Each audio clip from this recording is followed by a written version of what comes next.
Leave behind smartphones, dating apps, and modern romance. Travel back thousands of years to discover how ordinary people found love, flirted, courted one another, and built relationships in civilizations where family, tradition, and social status often mattered as much as attraction. Before anyone could think about flirting in a busy marketplace or exchanging shy glances across a Roman banquet, there was one unavoidable step: growing up. No matter where you lived in the ancient world, whether along the Nile, in a crowded Roman city, or among the olive groves of Greece, childhood eventually came to an end. And unlike today, there usually wasn't much time to figure yourself out first. One day you were chasing chickens through the courtyard. The next, your family had started talking about your future husband or wife. So tonight, let's quietly step into the everyday lives of ordinary young people living thousands of years ago and discover what becoming marriage material actually meant. It wasn't all romance. In fact, romance often came much later. For most ancient societies, reaching puberty wasn't simply a biological milestone. It was a social announcement. Your body wasn't just changing. Your responsibilities were changing too. Ancient Egyptians, Greeks, and Romans all marked the transition into adulthood differently, but they shared one idea. Adulthood meant preparing to contribute to the family. That could mean farming fields, managing a household, learning a trade, serving in the military, or eventually raising children of your own. Modern teenagers often spend years deciding who they want to become. Ancient teenagers usually had much less time. Family expectations arrived early, sometimes earlier than anyone would feel comfortable with today. Girls often married in their mid to late teens, and in some places even younger, depending on local customs and social class. Boys generally married later, often after they had begun earning a living or completed military service, especially in Rome. Love wasn't always part of the first conversation. Stability usually was. Parents wanted reliable families, secure alliances, and healthy grandchildren. Not exactly the kind of speech that makes butterflies appear. Still, even in worlds filled with duty, young people remained. Well, young people. They noticed each other. They laughed.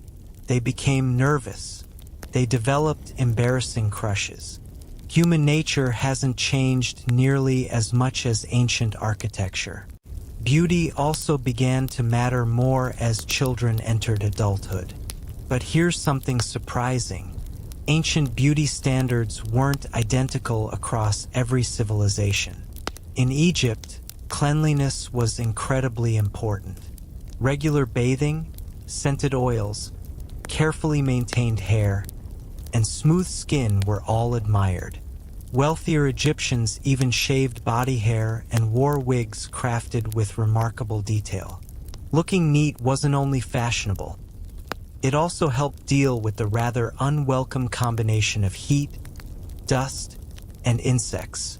Honestly, mosquitoes have probably ruined more romantic evenings than invading armies ever did. Meanwhile, in ancient Greece, physical fitness became closely connected with beauty. Athletic bodies represented discipline, health, and self-control.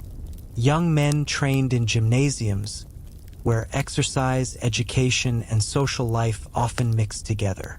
The word gymnasium actually comes from a Greek word meaning naked, because athletes commonly trained without clothing. That may sound surprising today.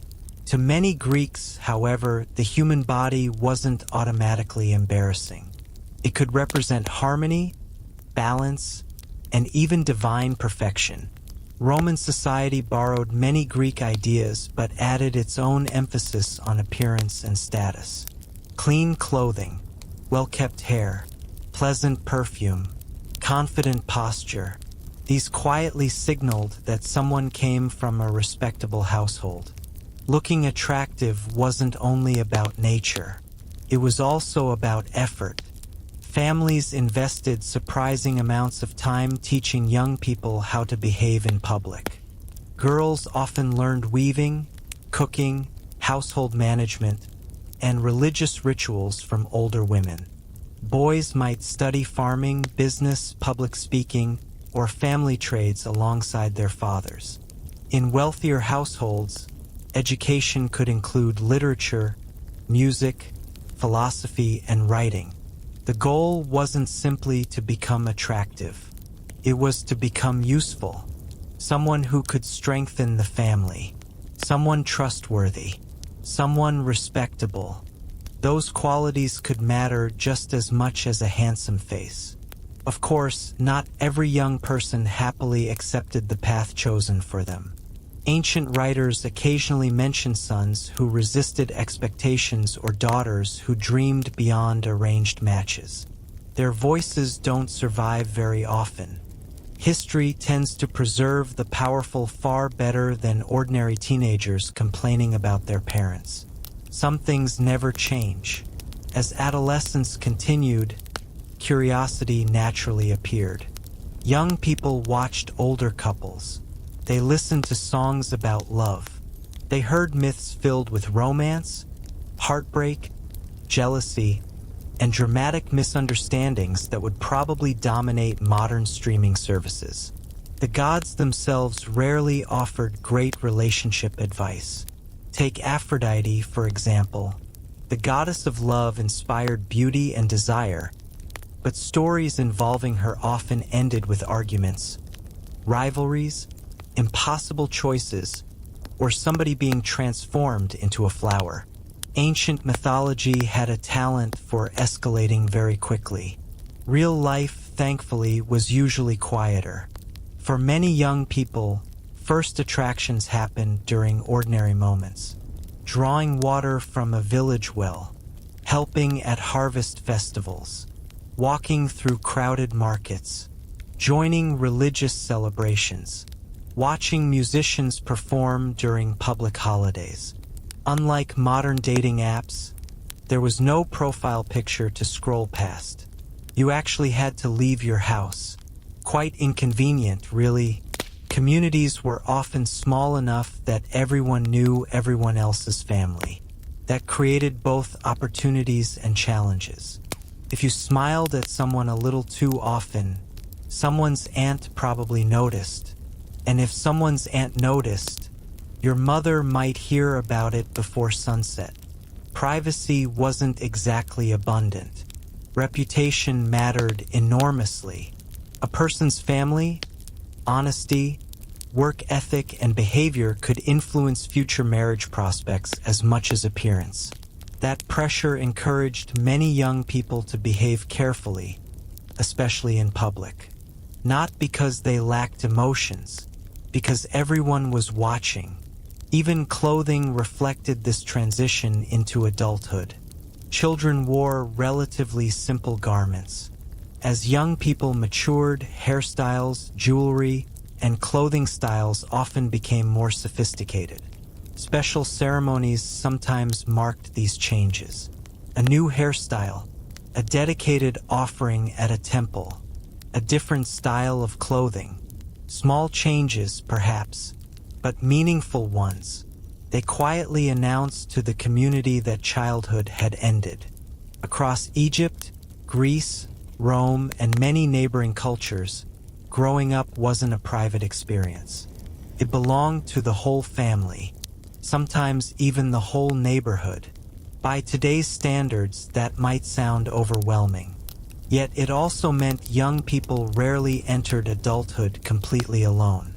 Parents, grandparents, siblings, neighbors, priests, and family friends all played roles in preparing them for adult life. Whether that preparation was always welcome, well, that's another question entirely. As evening settles over our ancient town, lamps begin glowing behind wooden doors. Families gather for supper. Children chase one another through dusty streets for perhaps one of the last summers before adulthood begins asking more of them.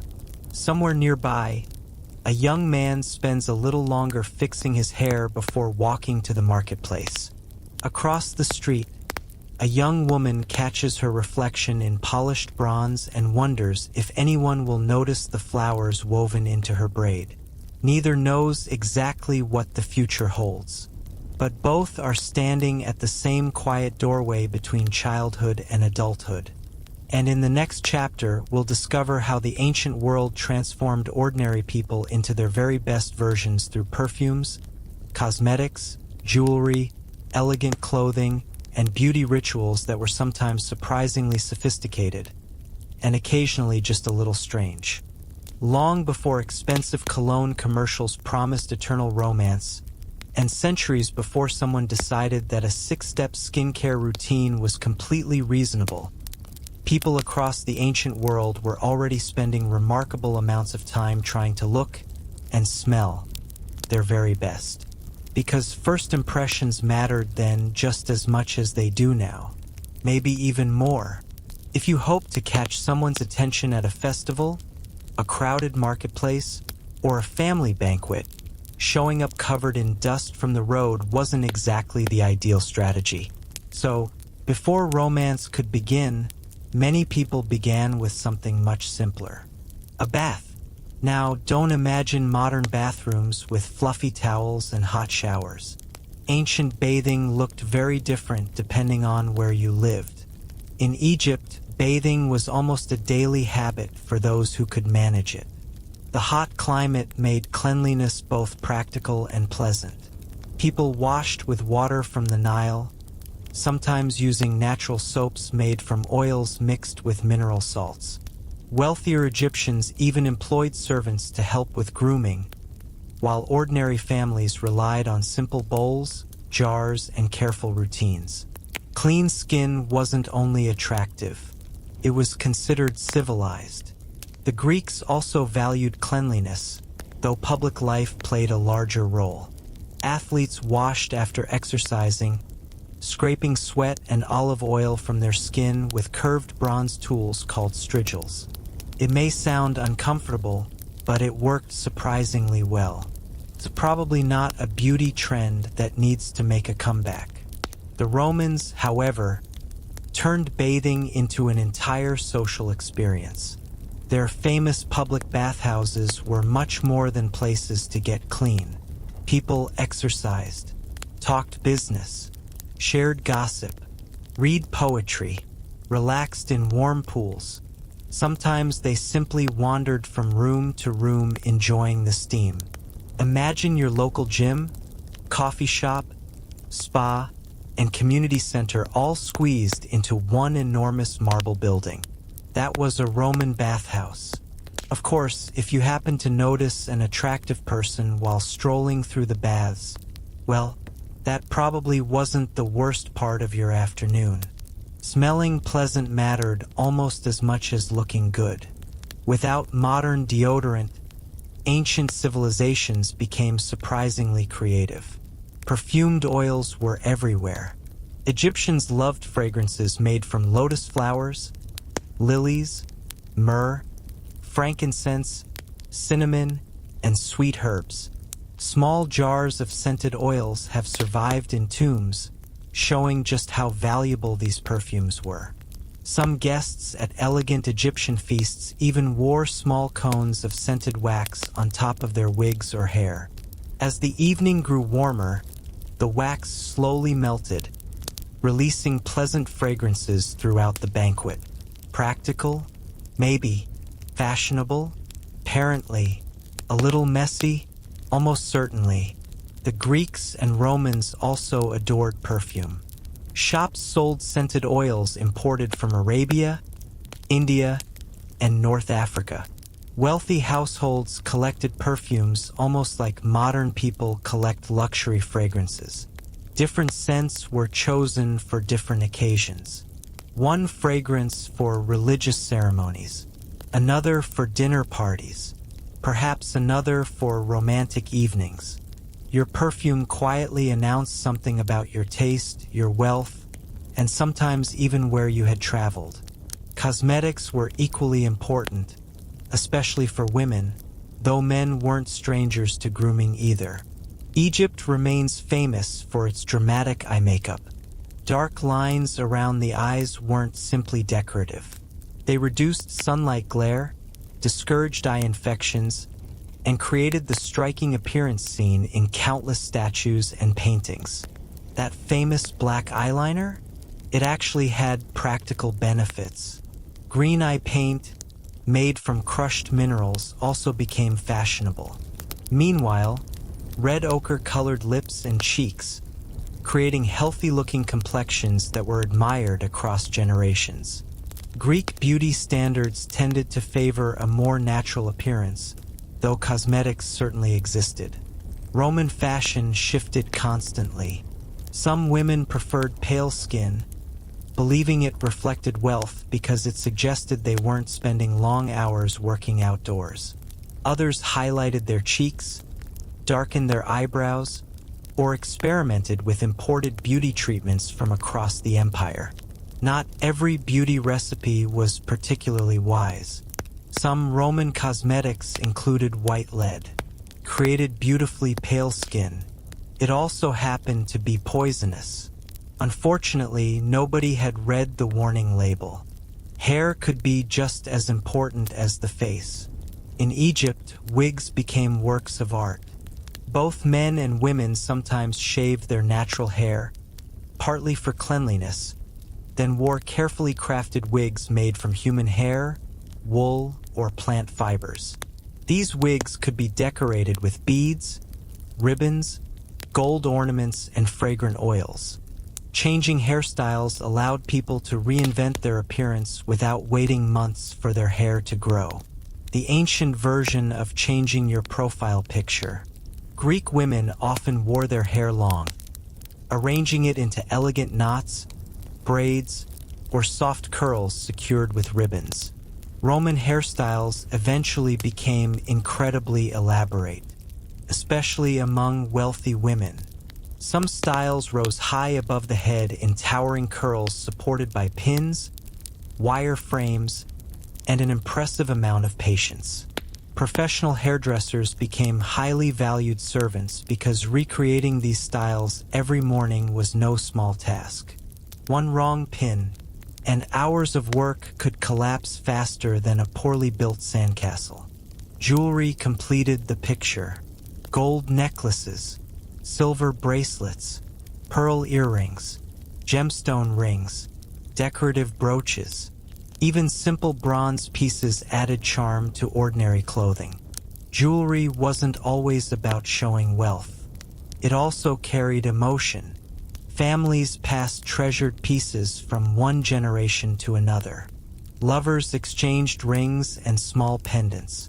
Protective amulets were believed to guard against illness, bad luck, or jealous spirits. Sometimes beauty and belief lived side by side. Clothing mattered just as much. Ancient fabrics were usually made from linen or wool, depending on climate and region. The richest citizens wore finely woven garments dyed in expensive colors, while ordinary people dressed more simply. But even simple clothing could be clean, neatly folded, and carefully arranged. How someone wore their clothes often mattered as much as the fabric itself. A graceful posture, confident movement, polite manners. These finished the outfit better than any expensive necklace. In many ancient cultures, true attractiveness wasn't only physical. Good character remained deeply admired. Ancient writers repeatedly praised kindness, self-control, intelligence, generosity, and loyalty. Beauty might catch someone's attention. Character was expected to keep it. Of course, that didn't stop people from spending a very long time in front of polished bronze mirrors. Some habits truly survive every century. As the sun begins to set over our ancient city, preparations quietly begin. A young Egyptian woman smooths fragrant oil through her carefully braided hair.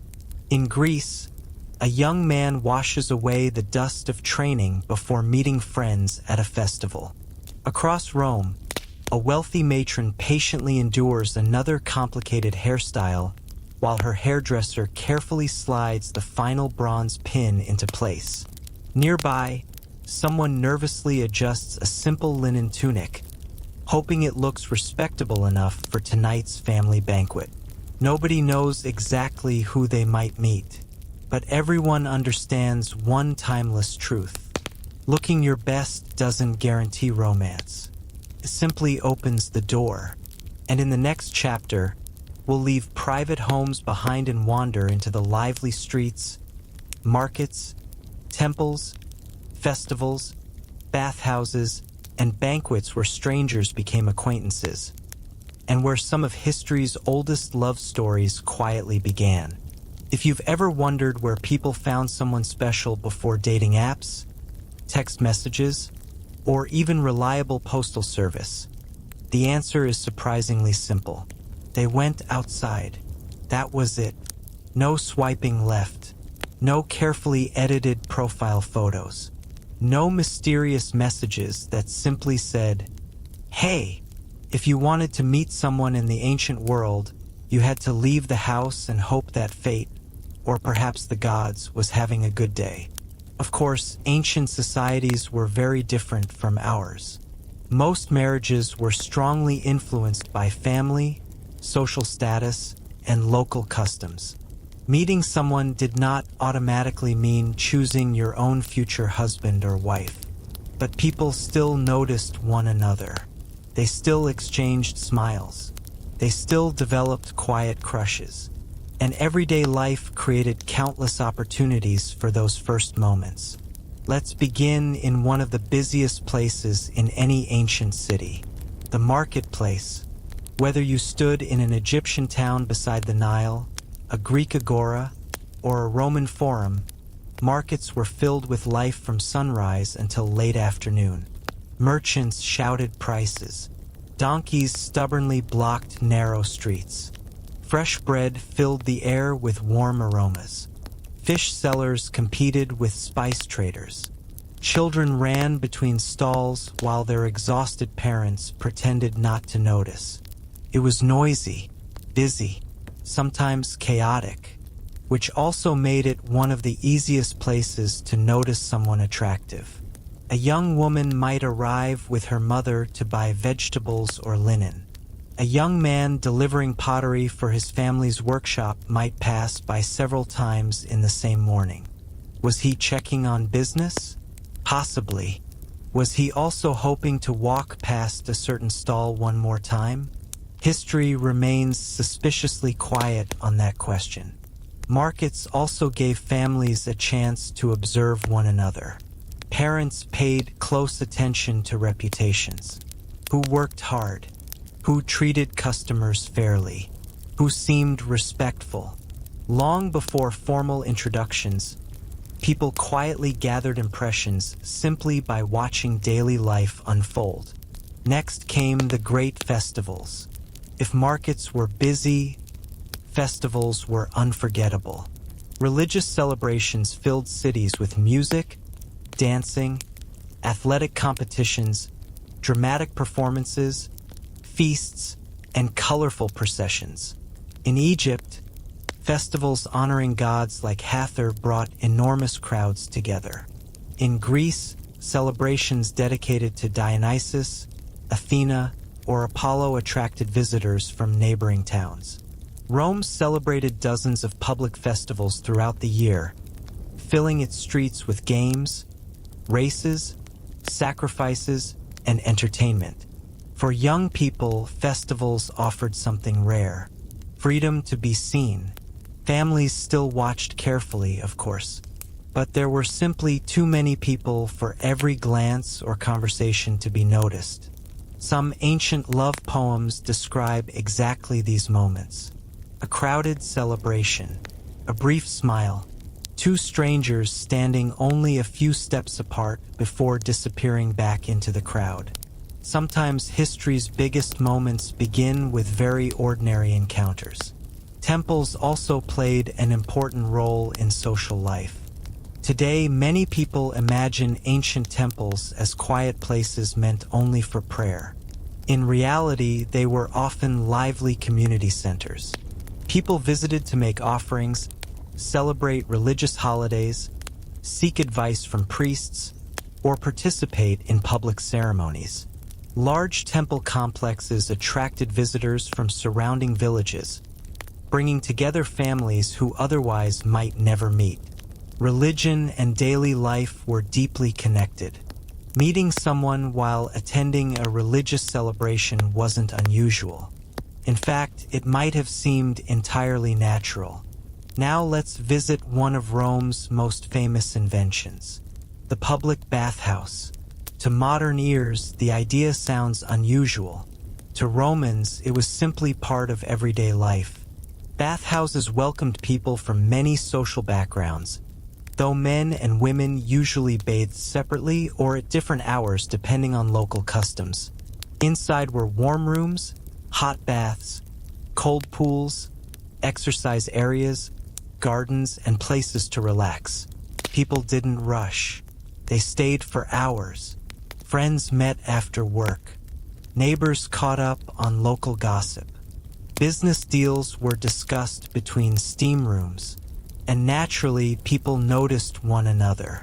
Not every visit led to romance.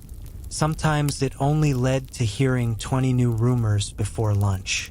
Speaking of gossip, family gatherings may have been even more important than public spaces. Birth celebrations, religious holidays, harvest feasts, wedding banquets, funerals. Extended families spent remarkable amounts of time together.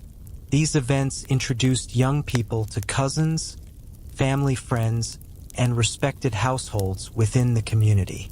Many future marriages began through these carefully maintained social networks.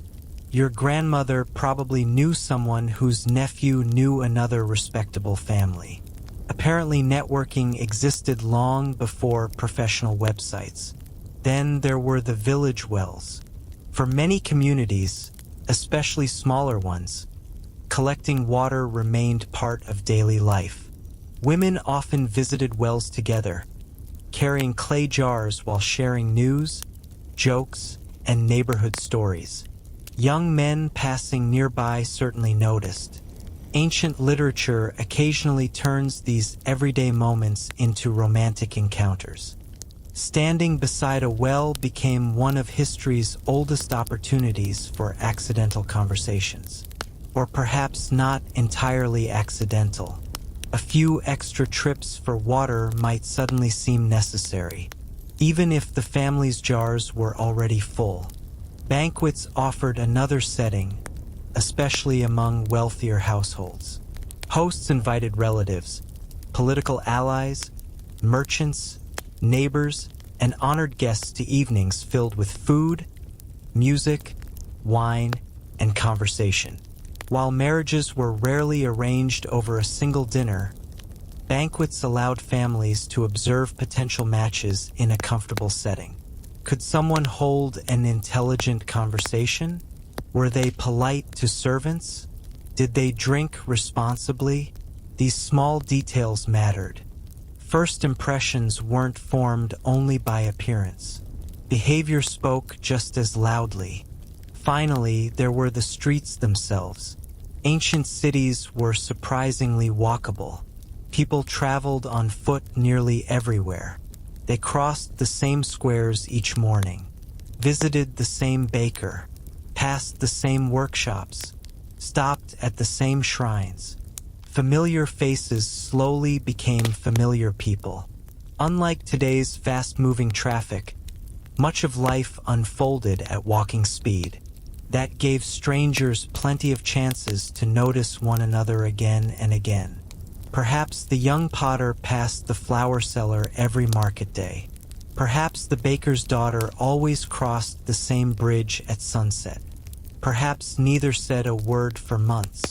Recognition often came before conversation. One quiet glance became another, then another. Before long, each knew exactly when the other usually appeared. It wasn't an algorithm bringing them together. It was routine. One thing is clear from archaeology and ancient writing. Love rarely appeared in complete isolation. Communities shaped relationships from the very beginning. Families watched, neighbors noticed, friends introduced people, priests blessed unions, merchants carried news. Even local gossip played its own surprisingly powerful role. Privacy, at least by modern standards, hardly existed. Yet somehow, people still found moments that felt personal. As evening settles over our ancient town, the marketplace slowly empties. Merchants cover their stalls. The last loaves of bread disappear into woven baskets. Temple bells fade into the distance. Families return home beneath the warm glow of oil lamps. Somewhere in the crowd, two young people glance back one final time before turning down different streets. No words have been spoken. No promises have been made. Just a brief look.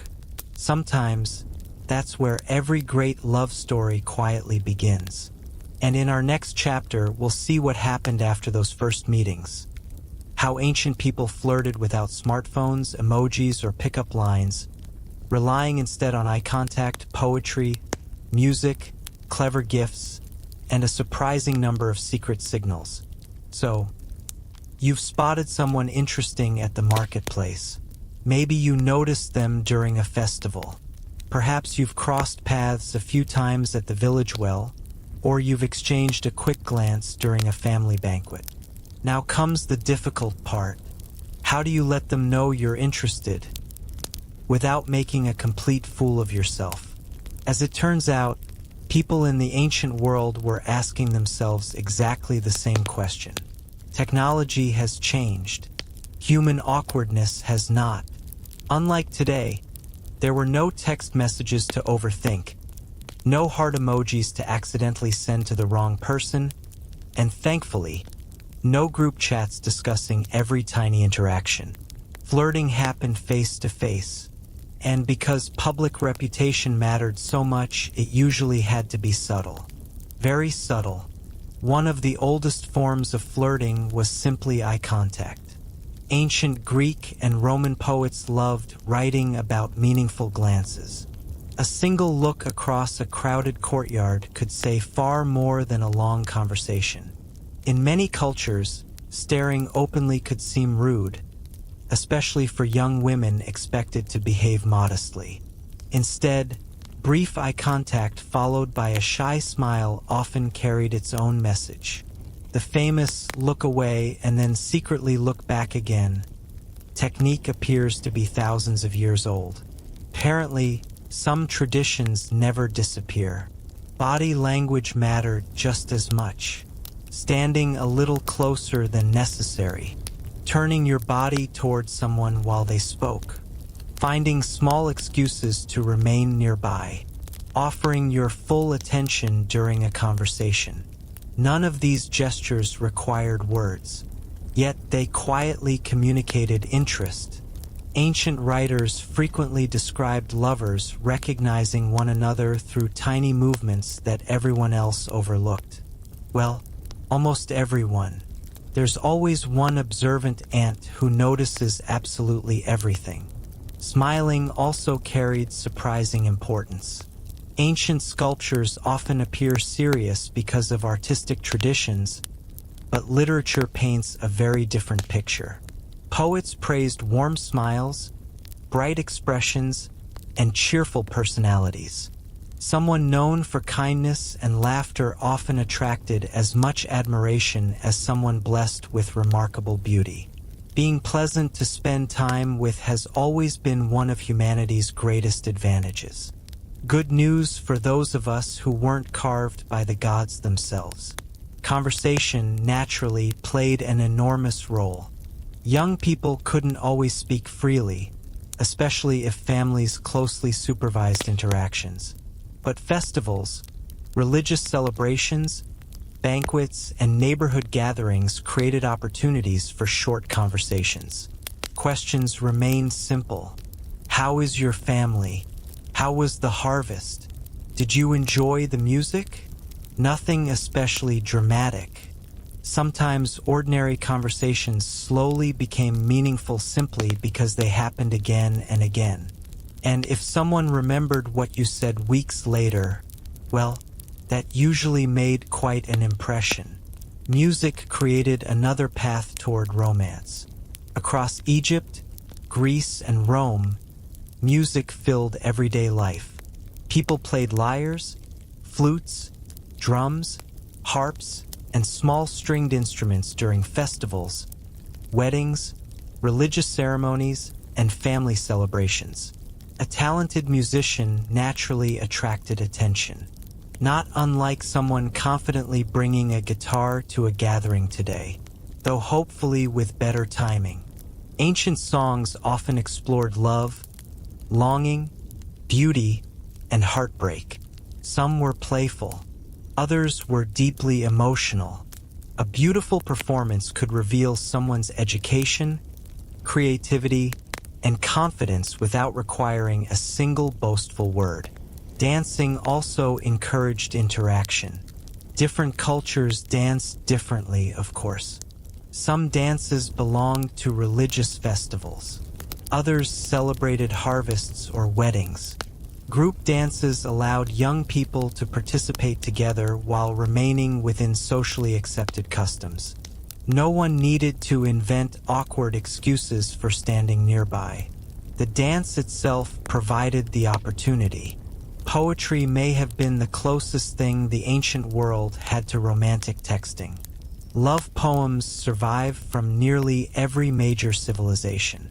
Egyptian love songs speak tenderly of longing, admiration, and the excitement of seeing someone special. Greek poets wrote passionately about desire and beauty. Roman poets sometimes became surprisingly witty, dramatic, or even sarcastic while describing romance. One Roman poet might spend 20 lines praising someone's eyes. Another would spend 20 more complaining that they ignored him completely. Some things truly never change. Of course, not everyone possessed the talent to write elegant poetry. Some people probably borrowed impressive lines from someone else. Congratulations! You've just witnessed one of history's oldest pickup strategies. Small gifts also became powerful expressions of affection. Nothing extravagant. A carefully chosen flower, fresh fruit, a decorated ribbon, carved wooden token, a small piece of jewelry if families approved. The value wasn't measured by expense. It was measured by thoughtfulness. Many ancient cultures appreciated gifts that reflected personal attention rather than overwhelming displays of wealth. A simple object could quietly say, "I was thinking about you," without saying anything at all. Flowers carried special meaning as well. Different blossoms became connected with beauty, youth, fertility, or particular gods. Olive branches, roses, lilies, lotus flowers, and laurel leaves all appeared in ancient celebrations and artwork. Offering flowers wasn't always romantic, but in the right moment, the meaning could become wonderfully clear. Ancient lovers also relied on secret signals, not secret codes in the spy movie sense, more like quiet understandings, agreeing to meet during a festival, walking the same route through the marketplace, pausing near a familiar shrine, looking toward the same balcony each evening. Tiny routines slowly built trust. Since privacy remained limited, these small patterns allowed relationships to grow carefully. Neighbors might notice. Families often noticed. But subtle gestures left room for dignity. Interestingly, humor seems to have played an important role too. Ancient plays are filled with teasing conversations, clever jokes, playful misunderstandings, and friends encouraging shy lovers to finally speak. Being funny wasn't invented by modern comedians. Making someone laugh has always been one of the quickest ways to earn affection. Though, admittedly, Some ancient jokes have aged about as gracefully as warm milk. Not every attempt at flirting succeeded. Far from it. Ancient literature contains plenty of stories about rejected admirers, letters unanswered, poems ignored, gifts politely declined. One-sided love appears everywhere in surviving texts. For every successful romance historians remember, there were countless awkward moments quietly forgotten. Or at least people hoped they would be forgotten. Family approval remained an invisible part of nearly every interaction. Even when two young people genuinely liked one another, parents often influenced whether the relationship continued. Social class, citizenship, occupation, wealth, reputation, religion, all could shape the future of a courtship. Love rarely existed in complete isolation from practical life. Yet despite these restrictions, ancient people continued finding ways to express genuine affection, because emotions don't disappear simply because society creates rules. They adapt. As twilight settles over the city, music drifts through a nearby courtyard where neighbors celebrate a religious festival. Young men laugh beside the musicians. Young women gather beneath hanging lanterns decorated with flowers. Across the courtyard, two people briefly meet each other's eyes. Neither moves immediately. Then one smiles. The other smiles back. No dramatic speeches. No fireworks. No orchestra suddenly appearing from behind a column. Just one quiet moment shared between two ordinary people. Sometimes that's all flirting really is. A simple invitation to say, "I'd like to know you better." And in the next chapter, we'll step beyond the crowded streets and public celebrations into the quieter spaces of the ancient home, where shared meals, evening walks, private courtyards, and growing trust allowed relationships to deepen behind closed doors.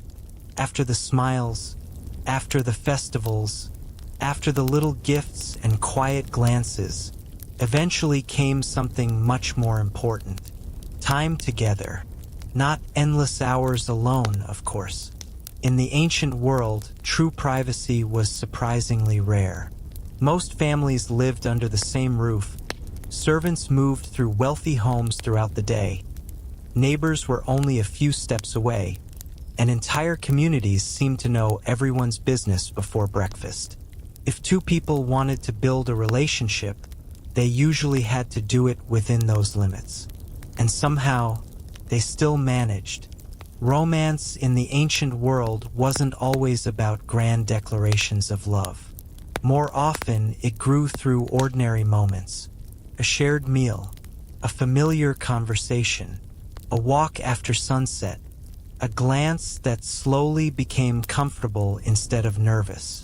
Those quiet moments often mattered far more than dramatic gestures. Let's step inside an ancient Roman house.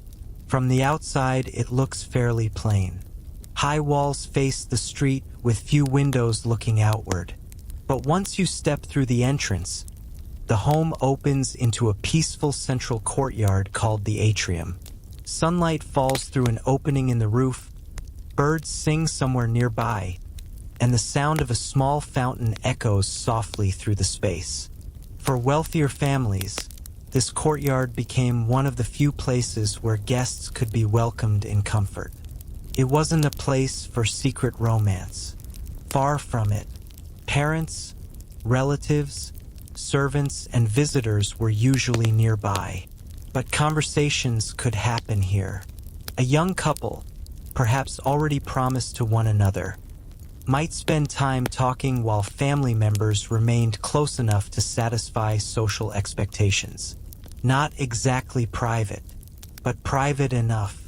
Greek homes shared a similar feeling. Many were built around inner courtyards that protected families from the noise outside. Daily life unfolded here. Children played games, women spun wool, meals were prepared, and neighbors occasionally stopped by. Love wasn't separated from ordinary life. It was woven into it. In Egypt, family homes ranged from modest mud brick houses to elegant villas surrounded by gardens. Wealthier homes often included shaded courtyards filled with trees, flowering plants, and small pools that helped cool the air. Imagine sitting beneath the shade of a sycamore tree while evening breezes drift in from the Nile. Not a bad setting for a conversation. Shared meals also brought people closer. Today, we often think of dinner dates as something modern. In reality, eating together has always helped people form stronger bonds. Among ordinary families, meals were simple but meaningful. Fresh bread, vegetables, olives, fish when available, perhaps cheese or fruit for dessert if fortune smiled that week. The meal itself wasn't extravagant.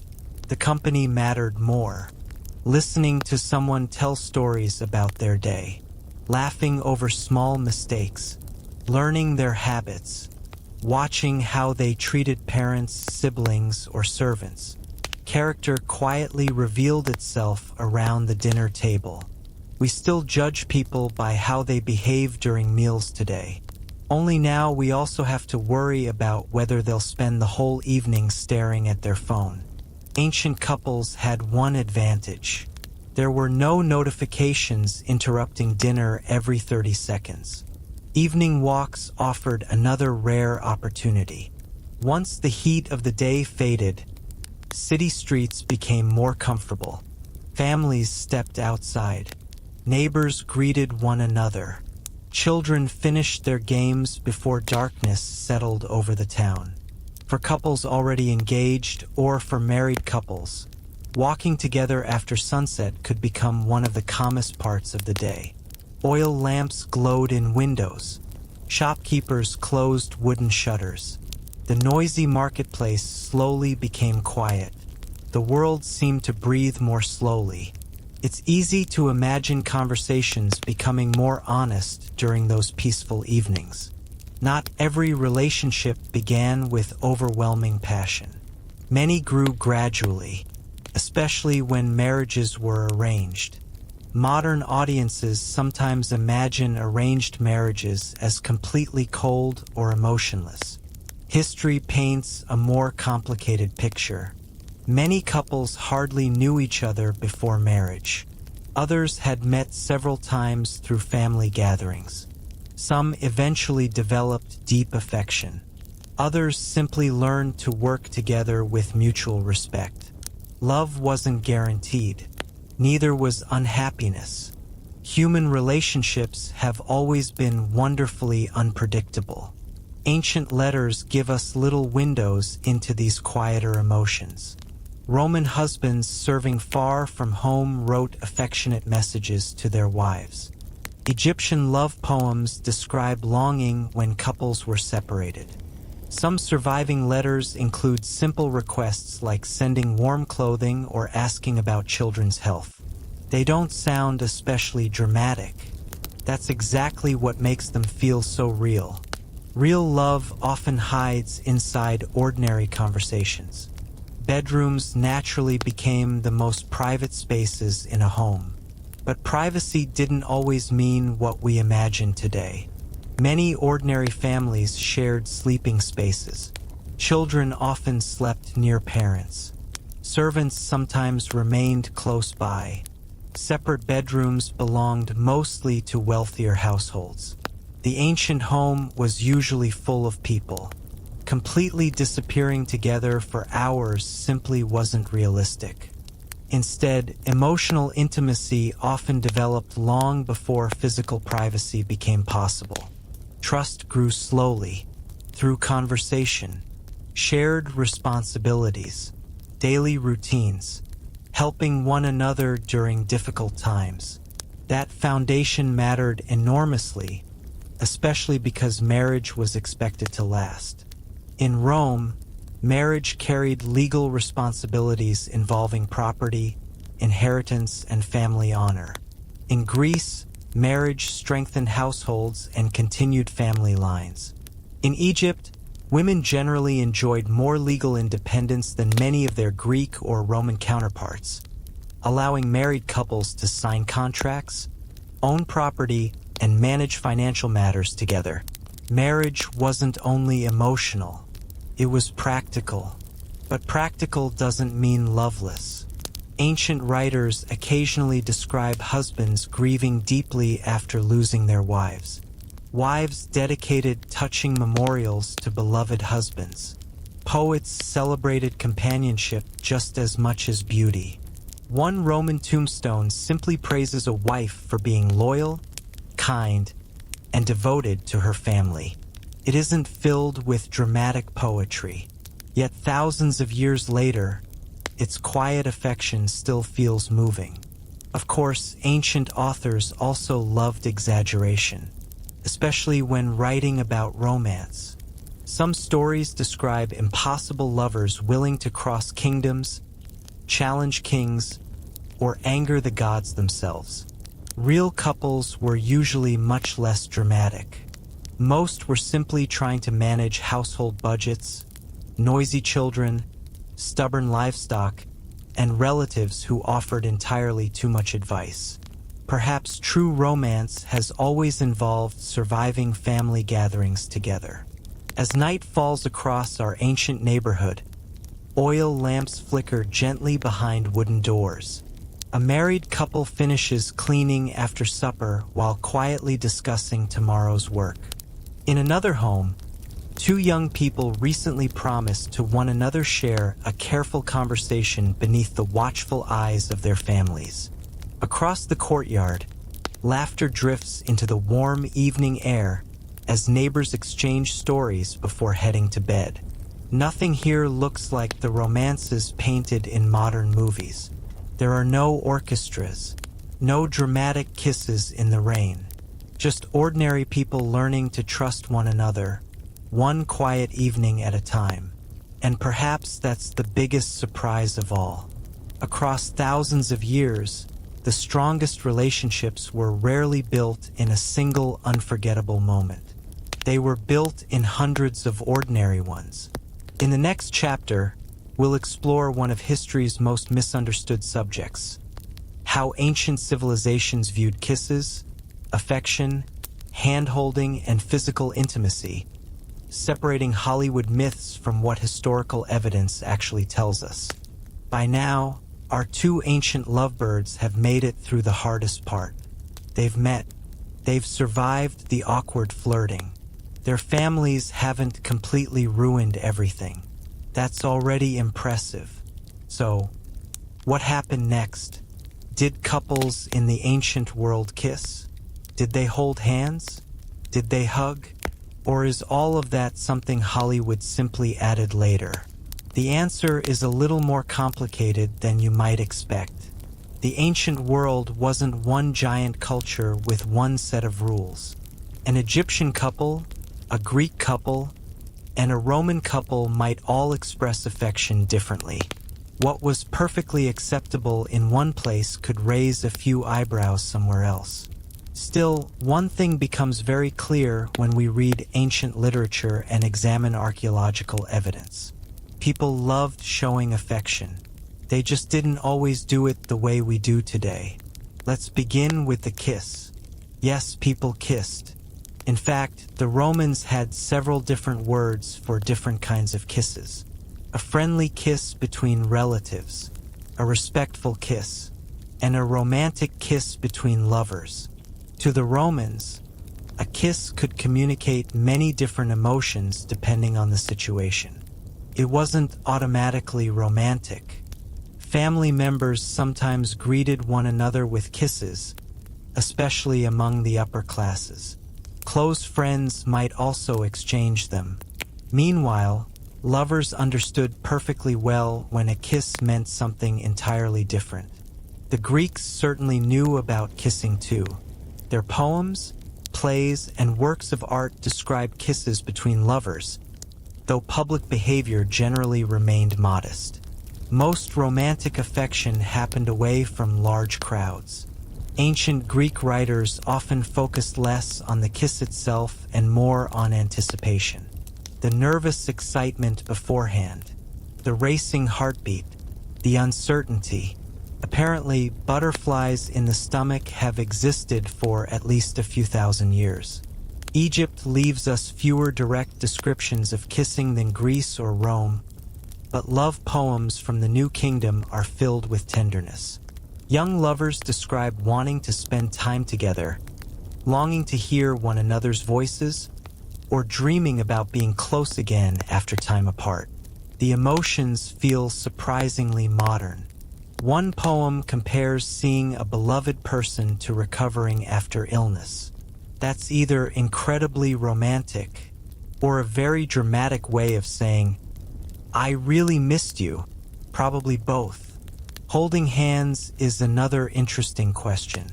Archaeology cannot easily tell us whether ordinary couples walked through town hand in hand.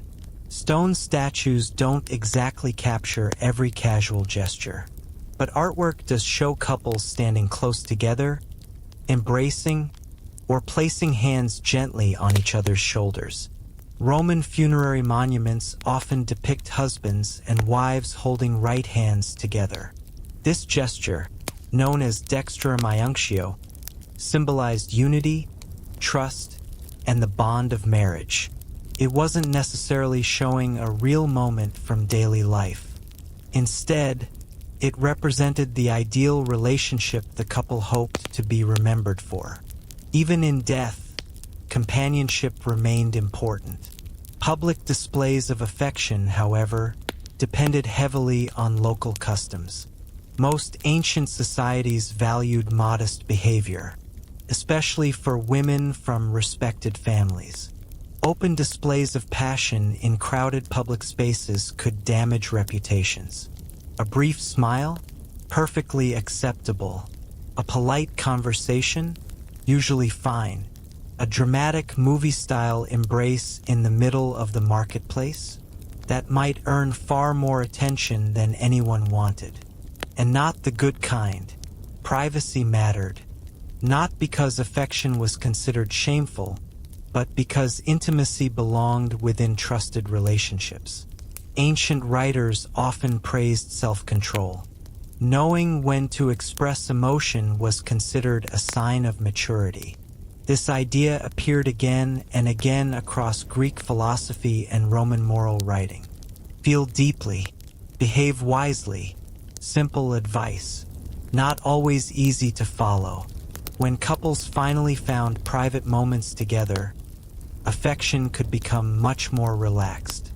A quiet conversation in the family courtyard, a walk through the garden after sunset, sharing bread and fruit while everyone else finished household work. These ordinary moments created opportunities for closeness. History rarely records them, but they almost certainly happened every day. Because ordinary people don't stop being affectionate simply because historians forget to write about them.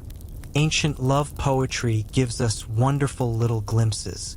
Egyptian poems speak about wanting to sit beside a beloved person beneath shady trees. Greek poets describe lovers exchanging gentle words while watching the evening arrive. Roman writers sometimes become wonderfully dramatic, claiming they wish to exchange thousands upon thousands of kisses.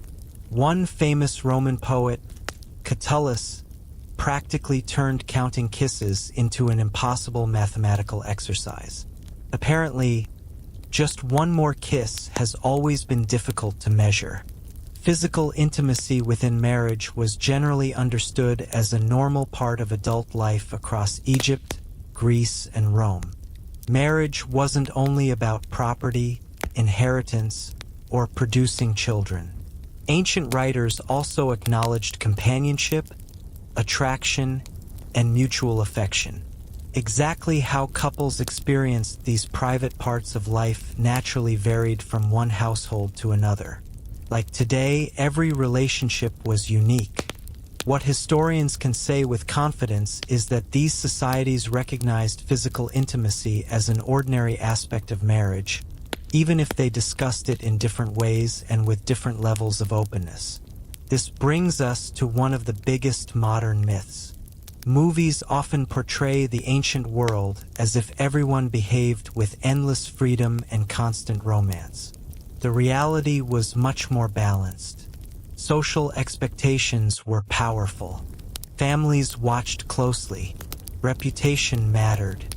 Religious customs shaped behavior.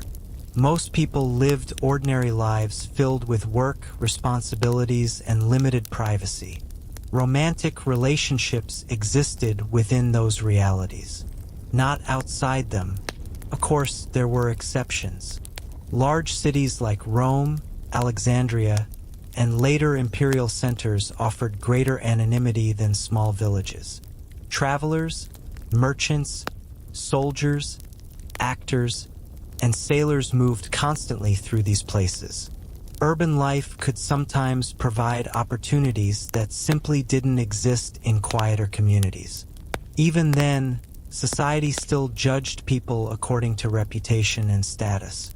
Ancient people were not completely different from us. They simply played by a different set of social rules. Perhaps the most touching evidence comes from tombs.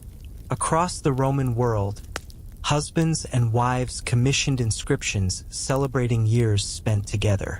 Many speak of loyalty, kindness, shared hardships. Some describe one spouse as my sweetest companion. Others simply write that life felt incomplete after losing the person they loved. These aren't stories about emperors or famous generals. They're ordinary families. And somehow, those quiet words survive for nearly 2,000 years. As darkness settles over our ancient town, lamps flicker softly behind thick stone walls. Somewhere, a young couple walks slowly through a garden after the evening meal, speaking so quietly that only the crickets hear them. In another home, an elderly husband gently takes his wife's hand as they prepare for another peaceful night together after decades of marriage. Across the city, newlyweds laugh over an awkward misunderstanding that will probably become a favorite family story years later. History often remembers wars, kings, and great monuments, but behind every empire stood millions of ordinary people who loved, worried, missed one another, and found comfort in simple acts of affection. Those small moments rarely changed history, yet they changed lives. And in our next chapter, we'll step into one of the most fascinating and often misunderstood parts of the ancient world, exploring the lives of courtesans, legal prostitution, and professional companions, separating sensational myths from what archaeology, literature, and ancient law actually reveal. As we move into tonight's chapter, we're stepping into one of the most misunderstood corners of the ancient world. It's a subject that often appears in movies, television dramas, and internet myths, usually with far too much exaggeration. The reality, as usual, is both more complicated and more human. Across Egypt, Greece, Rome, and many other ancient societies, prostitution existed openly and legally for long periods of history. People knew where brothels were located. Governments taxed certain activities. Laws attempted to regulate them. Writers discussed them. Artists depicted them. There was very little mystery about their existence. What remains difficult for historians is understanding the everyday lives of the people involved. Because unlike emperors and generals, they rarely left detailed records behind. Most of what we know comes from legal texts, archaeological discoveries, inscriptions, artwork, and the observations of ancient writers. And those writers were not always fair. Let's begin with Rome. If you've watched enough historical dramas, you might imagine every Roman street overflowing with scandal and temptation. The truth is somewhat less dramatic. Most Romans spent their days doing exactly what ordinary people do in every age: working, shopping, raising children, complaining about taxes, avoiding difficult neighbors, the usual things. Yet prostitution was certainly part of urban life. Roman brothels operated openly in many cities. The most famous examples come from Pompeii, the city preserved by the eruption of Mount Vesuvius in 79 CE. When archaeologists excavated Pompeii centuries later, they discovered buildings believed to have functioned as brothels, complete with small rooms, wall paintings, and inscriptions left behind by visitors. These discoveries offer an unusual glimpse into a world that ancient elites often preferred not to discuss in detail. Interestingly, many workers in Roman brothels came from difficult backgrounds. Some were enslaved, others were poor. Some may have entered the profession voluntarily due to limited economic opportunities. Their experiences varied enormously. There was no single story, no single path, no simple explanation. That complexity is important to remember. History becomes misleading when every individual is treated as identical. Above the brothel level existed another group often described as courtesans. These women occupied a very different social position. While the exact definition changed from place to place, courtesans generally offered companionship, conversation, entertainment, and social skills alongside romantic relationships. Some became remarkably educated. They learned music, poetry, philosophy, politics. Conversation itself became part of their profession. In Greece, certain famous courtesans achieved levels of influence that surprised many later historians. One of the most famous examples was Aspasia. Though her life remains debated by scholars, ancient sources describe her as intelligent, educated, and deeply involved in the intellectual circles of Athens. Men sought her company not only because of beauty but because she could participate in discussions about politics, philosophy, and culture. That alone made her unusual in a society where many women had limited public roles. Of course, being famous also meant becoming the target of gossip. And ancient societies produced gossip almost as efficiently as modern social media. Perhaps more efficiently. At least social media eventually runs out of battery. Ancient gossip never did. Egypt presents a slightly different picture. Evidence is more limited than in Greece or Rome, making it harder for historians to reconstruct daily realities. Love poetry, artwork, and legal documents reveal relationships and social customs, but detailed records concerning prostitution are far less abundant. What evidence exists suggests that forms of commercial relationships likely existed, as they did in most large civilizations, but the details remain less clear than in Rome. Sometimes history simply leaves gaps. The honest answer is occasionally, we don't know, and historians spend entire careers trying to fill those gaps. The social status of prostitutes varied dramatically. Some individuals occupied extremely vulnerable positions. Others achieved financial independence unavailable to many ordinary women. A few successful courtesans accumulated wealth, property, and influential connections. Most did not. Ancient life was rarely equal. Opportunities often depended on birth, citizenship, family status, and luck. A great deal of luck. The ancient world never distributed luck particularly fairly. Clients also came from many backgrounds. Soldiers stationed far from home, traveling merchants, sailors arriving in port cities, local laborers, wealthy citizens. The demand reflected the size and diversity of ancient urban populations. Large cities gathered thousands of strangers together. Where large populations exist, complex social industries often develop around them. This was true 2,000 years ago just as it is today. One particularly fascinating source of information comes from graffiti. Pompeii's walls preserve hundreds of messages scratched into plaster by ordinary people. Some advertise businesses. Some express political opinions. Others celebrate favorite gladiators. A surprising number discuss romance, attraction, and relationships. Not all of them are especially sophisticated. In fact, many sound exactly like comments young people might leave online today. The technology changed.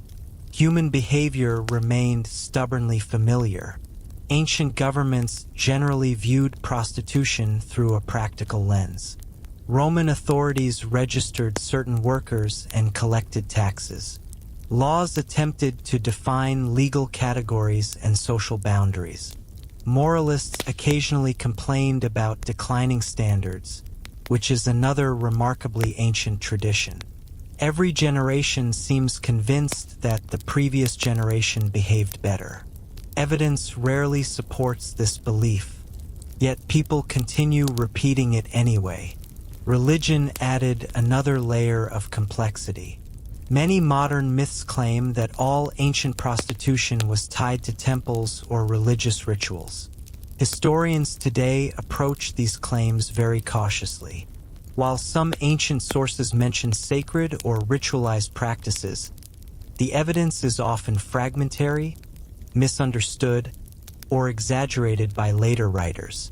Most prostitution in the Roman world appears to have functioned as an ordinary commercial activity rather than a religious one. This distinction matters because popular culture often blends very different historical practices into one dramatic story. Reality tends to be far messier and far less convenient. Perhaps the most important thing to understand is that these individuals were not merely symbols in history books. They were real people. They worried about money, health, safety, reputation, aging, friendships, families, the same concerns faced by countless others living around them. Archaeology occasionally reveals personal objects left behind. A piece of jewelry, a hairpin, a lamp, a coin. Tiny reminders that behind every broad historical category stood individual lives. Lives often invisible to traditional history. As evening settles over ancient Pompeii, taverns fill with conversation. Merchants count the day's earnings. Travelers search for lodging. Oil lamps flicker along narrow stone streets. Some residents head home to families waiting around supper tables. Others seek companionship elsewhere in the city. Each follows a different path through the same urban landscape, and each becomes part of the complex social world that made ancient cities feel so alive. In our next chapter, we'll explore a question that people have probably been asking for thousands of years. Were ancient relationships mostly about serious commitment? Or did people pursue casual romances too? We'll examine marriage for love, marriage for politics, affairs, reputation, and the endless stream of gossip that followed anyone whose private life became public knowledge. Imagine you're walking through the streets of ancient Rome just as the sun begins to set. A baker is closing his shop. Children are still chasing each other through the dusty road, pretending they're fearless gladiators. A merchant is trying to sell the very last basket of figs before heading home. And somewhere nearby, two young people are quietly talking in a corner of the forum, hoping that nobody, especially their parents, asks too many questions, which raises a surprisingly modern question. Were people in the ancient world looking for true love, or were they simply looking for a good time? The answer, perhaps unsurprisingly, is both. Just like today, there was no single way to build a relationship. Some people wanted lifelong partners. Some were interested in short romances. Some married because their families expected it. Others genuinely fell in love. And many discovered that life rarely followed the neat little plans everyone made for them. One of the biggest misconceptions about the ancient world is that every marriage was arranged and completely emotionless. That certainly happened. Family involvement was incredibly important across Egypt, Greece, and Rome. Parents often helped choose suitable partners by considering wealth, reputation, citizenship, religion, family connections, and social standing. Love wasn't always the first question. Practicality usually came first. Would this marriage strengthen the family? Would it provide financial stability? Would it create useful alliances? These questions mattered because marriage wasn't just about two people. It joined two households together. In many ways, it was as much an economic partnership as a romantic one. But that doesn't mean affection was impossible. Many marriages slowly grew into loving relationships over time. Ancient letters, poems, and tomb inscriptions show couples who clearly cared deeply for one another. Some husbands praised their wives as loyal companions. Some wives mourned husbands with heartbreaking words that still feel deeply personal 2,000 years later. Love may not have started every marriage, but it often found its way inside. Not everyone, however, waited patiently for family plans. Large cities created opportunities for more spontaneous relationships. Rome, Alexandria, Antioch, and other busy urban centers welcomed merchants, sailors, soldiers, travelers, actors, and craftsmen from across the ancient world. People arrived. People left. Some stayed for years. Others disappeared after only a few days. In places where strangers constantly crossed paths, casual relationships naturally became more common. A young sailor spending only 1 week in port probably wasn't searching for someone to grow old with. He was more likely hoping for good food, decent wine, and pleasant company before the next voyage. History suggests that human priorities have remained surprisingly consistent. Roman poets certainly enjoyed writing about short romances. Some celebrated exciting affairs that burned brightly for only a little while. Others complained dramatically when those romances ended. One poet insisted he had finally found true love. A few pages later, he had changed his mind completely. Ancient poetry sometimes reads less like philosophy and more like someone's emotional diary after a difficult breakup. Meanwhile, Greek literature often explored both passionate romance and lasting devotion. Plays, poems, and myths are filled with couples separated by war, misunderstanding, jealous rivals, or angry gods. The gods, it must be said, had an extraordinary talent for making perfectly ordinary relationships unnecessarily complicated. Fortunately, most real couples only had to deal with difficult relatives, which was challenge enough. Marriage for politics became especially common among wealthy families. If you belonged to the upper classes, your wedding might have very little to do with personal feelings. Instead, it could strengthen business partnerships, unite powerful households, settle disputes, or improve political influence.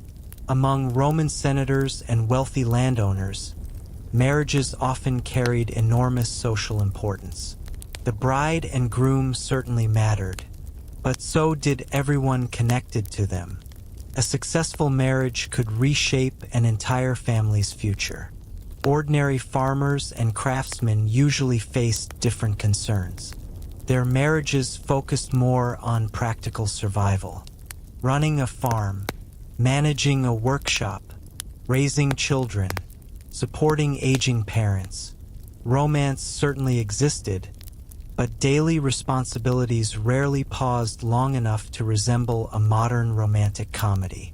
Someone still had to feed the goats. Ancient gossip reveals another fascinating side of relationships. People loved talking about other people's love lives. Absolutely loved it. Roman satirists mocked unfaithful husbands. Greek playwrights joked about jealous wives. Neighbors spread rumors. Servants overheard conversations. Merchants carried stories from one neighborhood to another. If someone behaved scandalously, there was an excellent chance half the city would hear about it before sunset. Some things haven't changed at all. Reputation could be incredibly fragile. A respected family carefully protected its public image. Rumors of secret affairs or inappropriate behavior might damage future marriage prospects, business relationships, or political careers. Whether every rumor was true hardly mattered. Once gossip began spreading, stopping it proved almost impossible. Ancient cities didn't have the internet. They had something much faster: curious neighbors. Of course, not every relationship fit neatly into society's expectations. History occasionally introduces us to couples who ignored social boundaries. Different social classes, different regions, different cultural backgrounds. Sometimes these relationships succeeded. Sometimes they created enormous controversy. Ancient societies could be surprisingly flexible in some situations and remarkably strict in others. There was rarely one simple rule. One touching reminder of genuine affection comes from personal letters.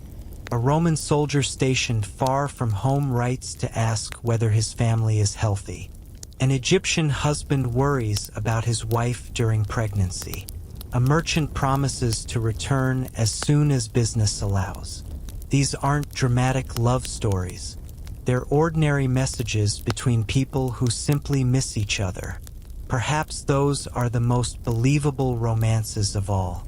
Because love usually isn't made of grand speeches. It's made of small concerns. Did you eat today? Are you feeling well? I'll be home soon. Take care until I return. Those simple sentences have crossed thousands of years almost unchanged. As evening settles across our ancient city, music drifts from a nearby tavern. A newly engaged couple quietly discusses their future while their families exchange practical details about the wedding. Elsewhere, two travelers enjoy one pleasant evening together before continuing in opposite directions at sunrise. Across town, an elderly husband smiles as his wife reminds him, for what is probably the 100th time this month, not to forget the olive oil at the market tomorrow. Every relationship looks different. Some last a lifetime, some only a season. Some begin with overwhelming passion. Others begin with friendship and slowly grow into something deeper. The ancient world contained all of them, because people have always searched for connection in different ways. Some chased excitement. Some searched for stability. Most hoped, in one way or another, to find someone who made the journey through life a little less lonely. And in our next chapter, we'll follow those couples into one of the most important moments of their lives: ancient wedding ceremonies, the first days of marriage, and what everyday married life actually looked like once the celebrations were finally over. After months of planning, after family negotiations, after enough opinions from relatives to last several lifetimes, the wedding day had finally arrived. For most people in the ancient world, this wasn't simply a celebration of two individuals falling in love. It was the joining of two families, two households, sometimes even two powerful political alliances. The bride and groom stood at the center of the ceremony, but everyone around them had a stake in what happened next. Parents smiled with relief. Neighbors watched with curiosity. Children mostly wondered when the food would be served. Some traditions truly are timeless. Let's begin in ancient Rome. A Roman wedding could be surprisingly lively. Friends and relatives gathered to witness the ceremony. Musicians filled the streets with cheerful melodies. and sacrifices were sometimes offered to ask the gods for good fortune. The bride often wore a bright white tunic tied with a special woolen knot known as the nodus Herculeus, or the knot of Hercules. It symbolized strength, fertility, and the hope for a lasting marriage. Her hair was carefully arranged into an elaborate style divided into 6 sections, a tradition that reached back centuries. A bright orange-red veil called the flammeum covered her head, making her instantly recognizable as the bride. Meanwhile, the groom tried his best to look calm. Whether he actually felt calm, history politely refuses to say. Once the formal promises were made, the celebration truly began. Guests enjoyed food, wine, music, and conversation that often continued well into the evening. Marriage wasn't considered complete until the bride was escorted to her husband's home. This procession became one of the happiest parts of the day. Friends carried torches through the streets. Children laughed and ran alongside the wedding party. Neighbors stepped outside to watch the celebration pass by. The entire community shared the moment. Greek weddings followed a somewhat similar pattern. The ceremony often stretched across several days. Preparations included ritual baths symbolizing purification before marriage. Families made offerings to gods such as Hera, the protector of marriage, asking for harmony and healthy children. The bride left her childhood home to begin life within her husband's household, a moment that was both joyful and deeply emotional. Imagine leaving the only home you've ever known, surrounded by songs, lanterns, and dozens of watching relatives. Exciting? Certainly. A little overwhelming? Almost definitely. Ancient Egyptian weddings looked rather different. Unlike Greece and Rome, Egypt left fewer detailed descriptions of formal wedding ceremonies. In many cases, marriage appears to have been recognized simply when a couple began living together as husband and wife. Legal agreements about property, inheritance, and finances often mattered more than elaborate public rituals. It may sound surprisingly modern. Sometimes the paperwork came before the party, or perhaps there wasn't much of a party at all. One thing all 3 civilizations shared was the importance of beginning a new household. Marriage wasn't viewed as the finish line of romance. It was the starting point of adult life together. The first evening after the celebration has inspired endless stories over the centuries. Modern films often treat the wedding night as the dramatic climax of the entire relationship. Ancient sources, however, paint a quieter picture. Historical evidence tells us surprisingly little about what actually happened in private. And perhaps that's exactly as it should be. Bedrooms rarely leave archaeological records. Instead, historians focus on the customs surrounding the occasion. Families expected the marriage to be officially established. The couple entered a new stage of life together, carrying hopes for companionship, stability, and eventually children. Beyond that, ancient writers are often far less dramatic than modern storytellers. Reality usually wins over legend. The morning after the wedding looked much less glamorous. There were responsibilities waiting. Always, a Roman husband might head to his workshop, farm, or political duties. His wife supervised servants if the household was wealthy, or worked alongside family members if it wasn't. Meals needed preparing. Clothing required mending. Accounts had to be managed. Animals needed feeding. Children, if they arrived, demanded constant attention. Marriage quickly became less about ceremonies and more about teamwork. That partnership looked different depending on wealth. Poor families often worked side by side every single day. Running a farm or a small business required everyone's effort. A husband and wife might spend hours harvesting grain together, tending vineyards, making pottery, weaving cloth, or selling goods in local markets. There was little room for laziness. Survival itself depended on cooperation. Wealthier households operated differently. Servants handled much of the physical labor, allowing husbands to focus on politics or business, while wives supervised domestic management. That didn't necessarily mean life became easier. Managing a large household could resemble running a small company. Food supplies, finances, servants, guests, religious ceremonies. Everything required careful organization. Ancient writers often praised wives who kept orderly homes, not because housekeeping sounded exciting, but because it kept families functioning. Affection didn't disappear after marriage. If anything, surviving letters suggest it often became stronger. One Roman husband wrote tenderly to his absent wife, asking about her health and encouraging her not to worry while he traveled. Another inscription praises a wife as sweet, faithful, and incomparable. Simple words, yet somehow more moving than pages of dramatic poetry. Shared routines slowly built emotional closeness.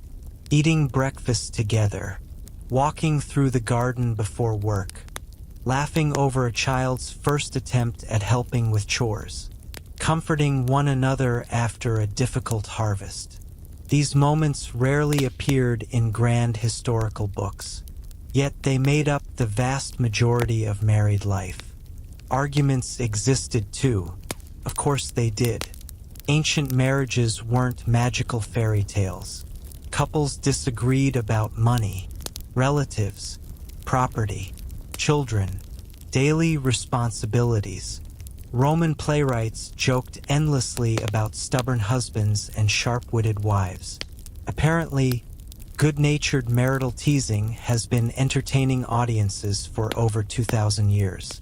One thing that often surprises modern readers is how much trust successful marriages required. Life expectancy was lower. Disease remained common. Childbirth carried serious risks. War could separate families without warning. A reliable partner wasn't simply comforting. Sometimes it meant survival. That practical reality helped strengthen emotional bonds. People depended on one another in very real ways. As years passed, newlyweds gradually became experienced partners. Children grew older. Hair turned gray. The excitement of the wedding day faded into something quieter, something steadier, companionship. Many Roman tombstones don't celebrate youthful beauty or grand romance. Instead, they remember decades spent together. A faithful husband, a devoted wife, a trusted companion through good years and difficult ones alike. Perhaps that tells us something important. The happiest ancient marriages weren't remembered because they were exciting every day. They were remembered because they endured. As night falls over our ancient neighborhood, the last wedding guests finally return home.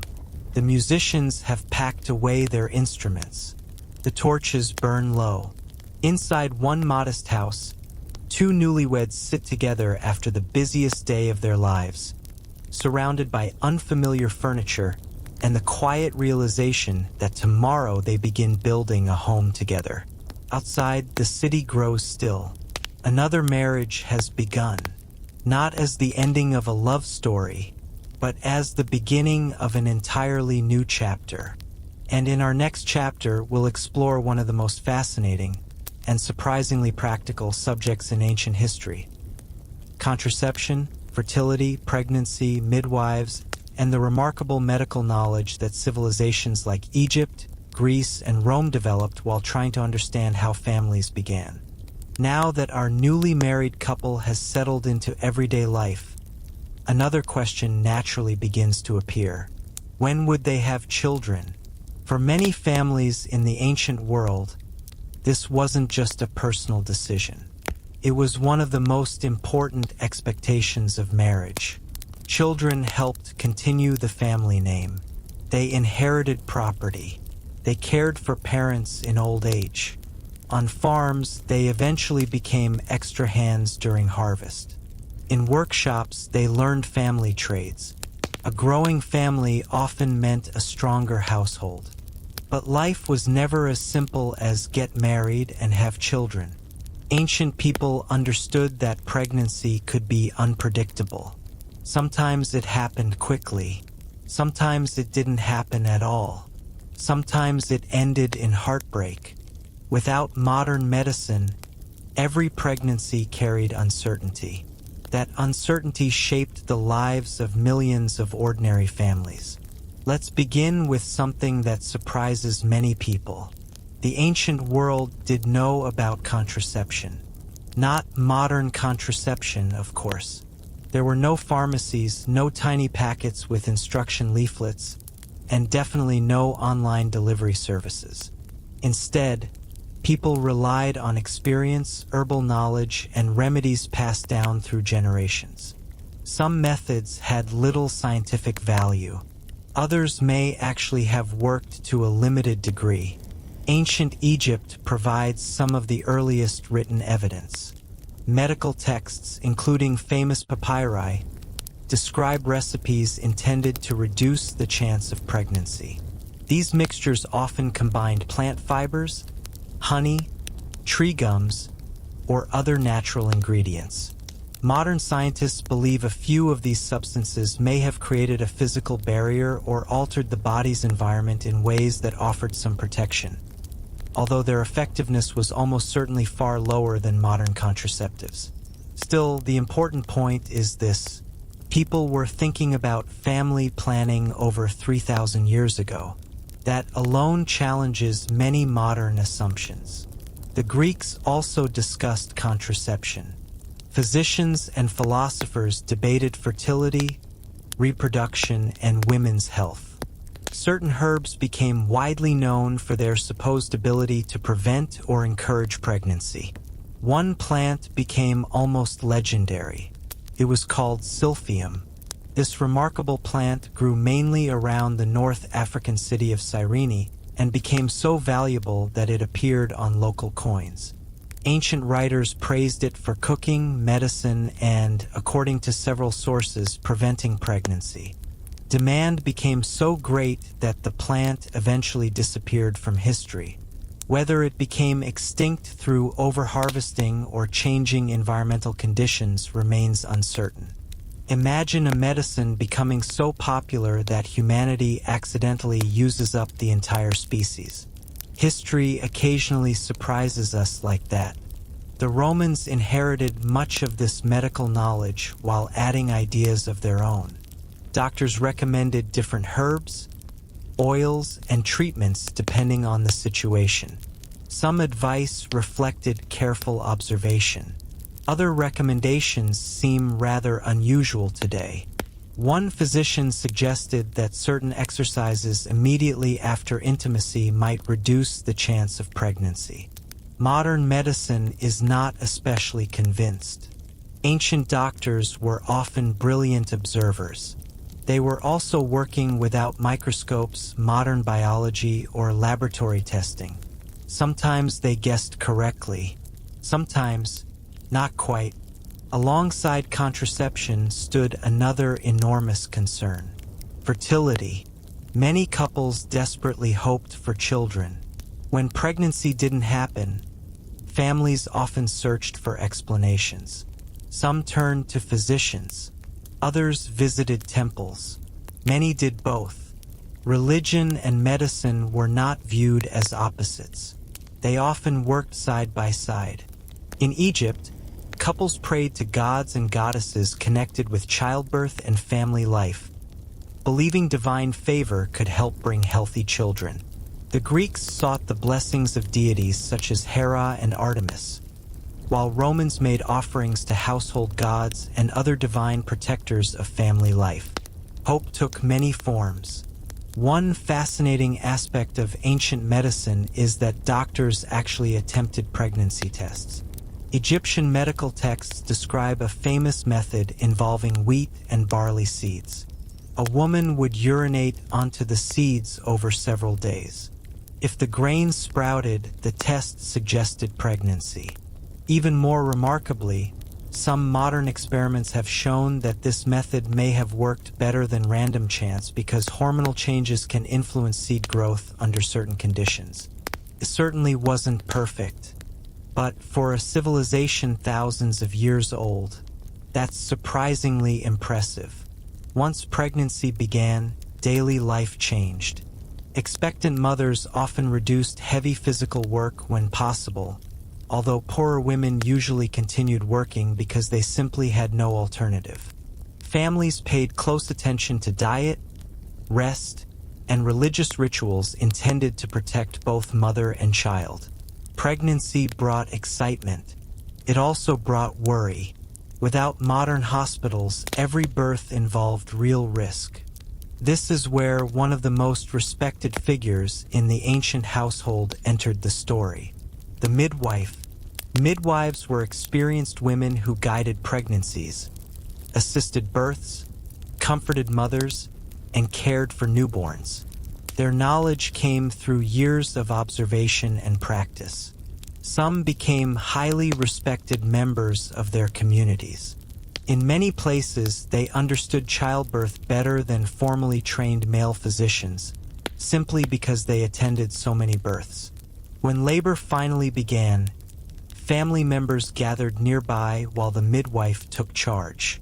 Ancient artwork sometimes shows women giving birth while seated on specially designed birthing stools rather than lying flat in bed. Different cultures used different positions, believing they made delivery easier. The room likely filled with anxious relatives, whispered prayers, warm water, clean cloth, and cautious hope. It was one of life's most emotional moments for everyone involved. When a healthy baby finally cried for the first time, relief must have been overwhelming. Yet ancient parents also understood something heartbreaking. Not every pregnancy ended happily. Disease, complications, and infant mortality were far more common than they are today. Many families experienced loss, some more than once. Ancient tombstones dedicated to young children remind us that grief was an unfortunate part of family life. These inscriptions are often simple: a name, an age, a few loving words. Even after thousands of years, they remain deeply moving. Despite these hardships, families continued celebrating new life. Babies received names. Friends brought gifts. Relatives offered blessings. Children slowly became part of the daily rhythm of the household. Soon enough, tiny feet echoed through the courtyard.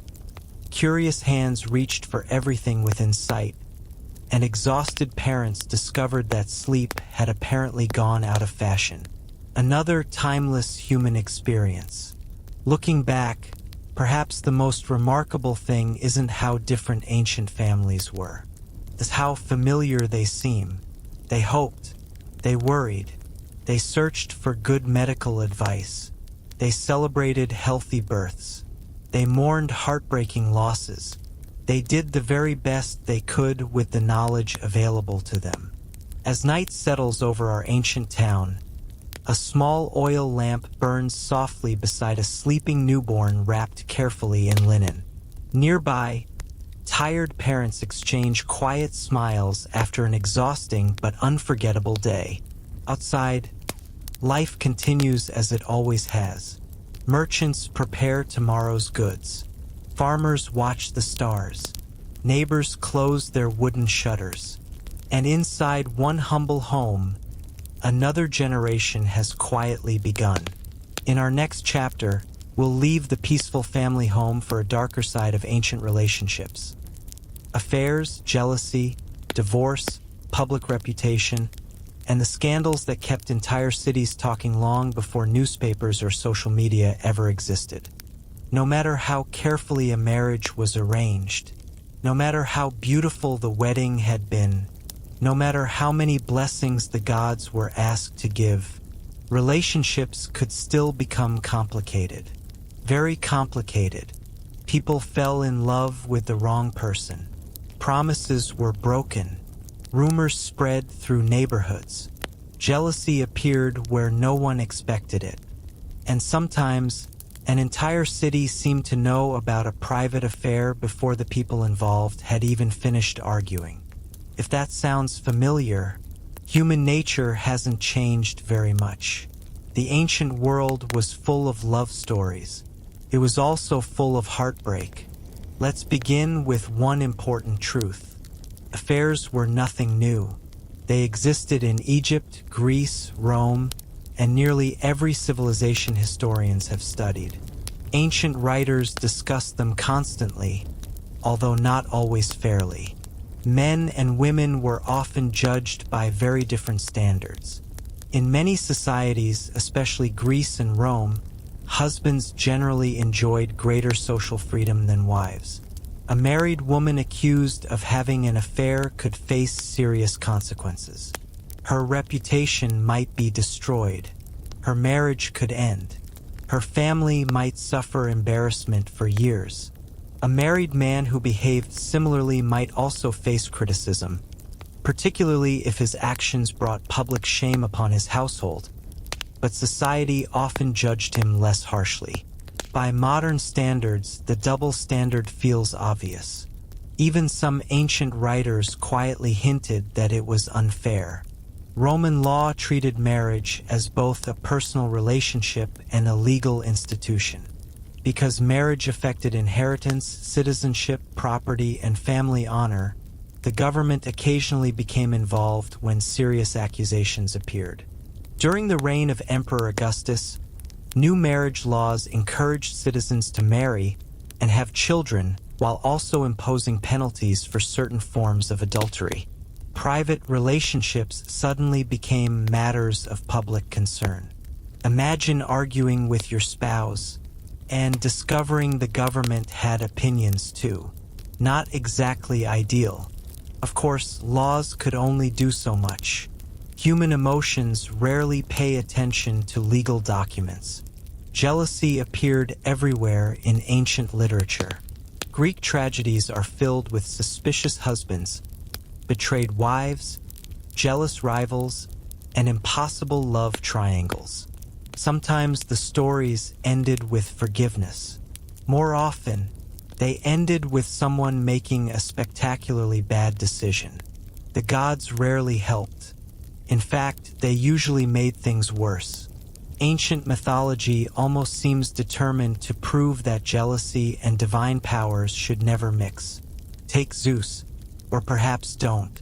Trying to explain Zeus's love life would probably require an entirely separate documentary. The point is that ancient audiences understood jealousy because they experienced it themselves. The myths simply turned ordinary emotions into unforgettable stories. Real life was usually less dramatic. Most disagreements probably sounded surprisingly ordinary. Who spent too much money? Who forgot an important family obligation? Who believed a suspicious rumor without asking questions first? The subjects changed a little. The arguments probably didn't. Rumors, however, could become dangerous. Ancient cities were incredibly social places. People bought bread from the same baker every morning. They visited the same public baths. They worshipped at the same temples. They attended the same festivals. Everyone seemed to know everyone else's business. Or at least they believed they did. If two neighbors were seen talking a little too often, someone noticed. If a wealthy merchant suddenly began visiting a particular house every week, someone noticed. If a respected citizen disappeared after sunset more frequently than usual, you can probably guess what happened next. Someone definitely noticed, and then they told someone else. Without newspapers or social media, Information traveled through conversation. Fast conversation. A rumor whispered in the marketplace at sunrise might reach the opposite side of the city before dinner. Sometimes the rumor was true. Sometimes it grew a little larger every time someone repeated it. Human imagination has always been wonderfully creative. Roman satirists absolutely loved this. Writers such as Juvenal and Martial filled their works with gossip, exaggerated scandals, sarcastic observations, and playful attacks on the rich and powerful. Not everything they wrote should be accepted as historical fact. Satire, after all, is designed to entertain. But it reminds us that ancient audiences enjoyed celebrity gossip just as much as modern audiences do. Only their celebrities happened to wear togas. Divorce also existed. Many people assume ancient marriages lasted forever regardless of happiness. That wasn't always true. In Egypt, couples could separate, and legal agreements often explained how property should be divided. Roman divorce became relatively straightforward, especially among the upper classes. A marriage could end if one or both partners decided the relationship was no longer working. That doesn't mean divorce was easy emotionally. It simply means it was legally possible. Children, finances, and family reputation still made every decision complicated. For ordinary people, ending a marriage often carried practical risks. Who would keep the home? Who would care for the children? Could each person support themselves afterward? These questions mattered just as much then as they do today. Ancient love letters reveal another side of jealousy. Some surviving letters contain gentle reassurances. Others express worry when partners spend long periods apart. A merchant traveling across the Mediterranean might be gone for months. A soldier stationed on a distant frontier could remain away for years. Distance naturally created uncertainty. Without instant communication, waiting became part of loving someone. Every unexpected knock on the door carried hope. Perhaps they had finally returned. Perhaps a letter had arrived. Perhaps it was only another neighbor borrowing olive oil again. History rarely records the ordinary couples who remained faithful through years of separation. Prefers dramatic scandals. Yet quiet loyalty almost certainly happened far more often than spectacular betrayal. Calm marriages simply make boring headlines. One lesson appears again and again throughout ancient history. Reputation could take years to build, and only moments to lose. Families carefully protected their good name because it affected future marriages, business partnerships, political careers, and friendships. Trust became one of the most valuable possessions a person could have. Once broken, rebuilding it proved incredibly difficult. That hasn't changed much in 2,000 years. As evening falls across our ancient city, conversations drift from open windows. Neighbors gather outside their homes to enjoy the cooler air. Some exchange friendly stories. Others quietly speculate about someone else's private life. Across town, a husband finally returns after months of travel, greeted with relief by the family waiting at the door. Elsewhere, another household struggles to repair trust after painful misunderstandings. Some relationships grow stronger through hardship. Others quietly come to an end. Such has always been the way of human hearts. History remembers emperors for their victories, but ordinary people remembered something much closer to home, who loved faithfully, who kept their promises, and who gave the neighborhood something to talk about for the next 6 months.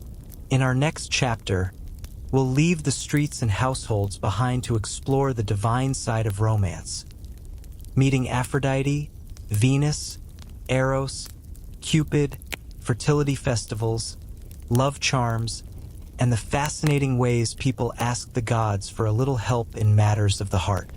After all, if you've tried looking your best, mastered the art of subtle flirting, survived family approval, made it through marriage, and somehow avoided becoming the neighborhood's biggest scandal, there was still one more place people sometimes turned for help: the gods. Because if finding love is difficult today, imagine trying to do it without modern medicine, dating apps, or even reliable long-distance communication. A little divine assistance probably sounded like a very good idea. Across the ancient world, love was never viewed as just a human emotion. It was also something touched by the supernatural.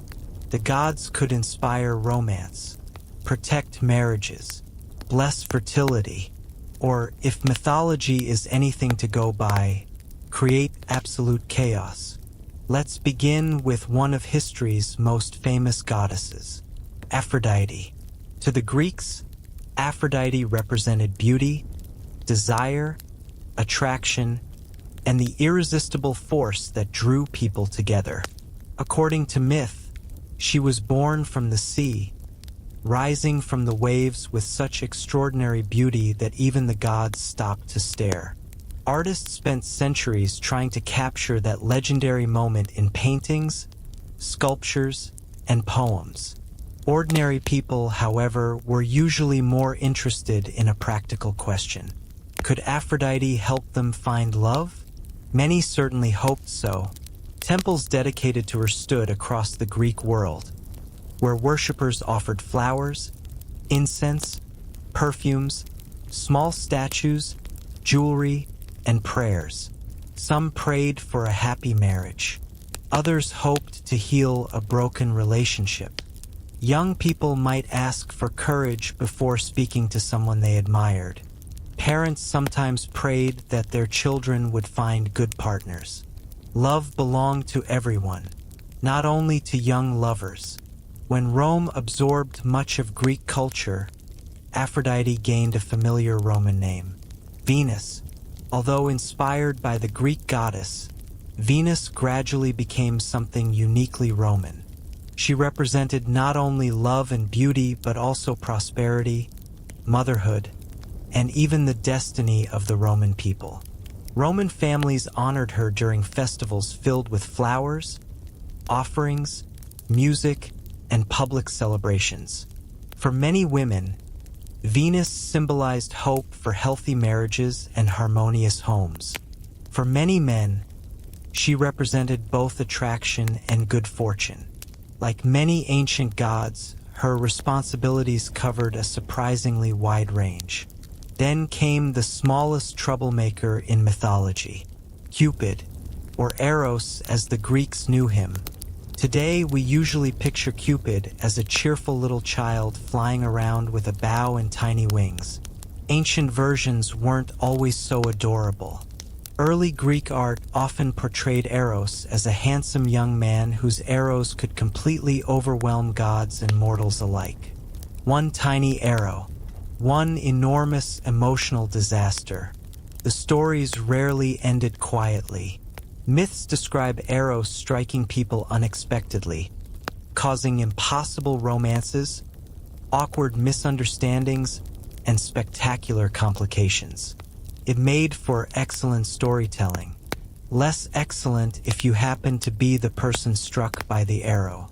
Of course, mythology wasn't meant to function as science. It helped ancient people explain powerful emotions that often seemed impossible to control. Why do we suddenly become fascinated by one particular person? Why does heartbreak feel physically painful? Why does love make otherwise intelligent people behave rather creatively? The gods offered poetic explanations. Religion also entered everyday family life through household rituals. Roman homes often contained small household shrines where families honored protective spirits alongside major gods. Morning prayers, small offerings, burning incense, lighting oil lamps, These quiet rituals formed part of ordinary domestic life. A couple beginning married life might ask for health, prosperity, peaceful children, and lasting affection. The requests sound surprisingly familiar. Most people weren't asking for impossible fairy tales. They simply wanted life to go well. Fertility festivals brought entire communities together. Many ancient celebrations honored both agriculture and human fertility because the two were deeply connected. Healthy crops, healthy families, healthy communities.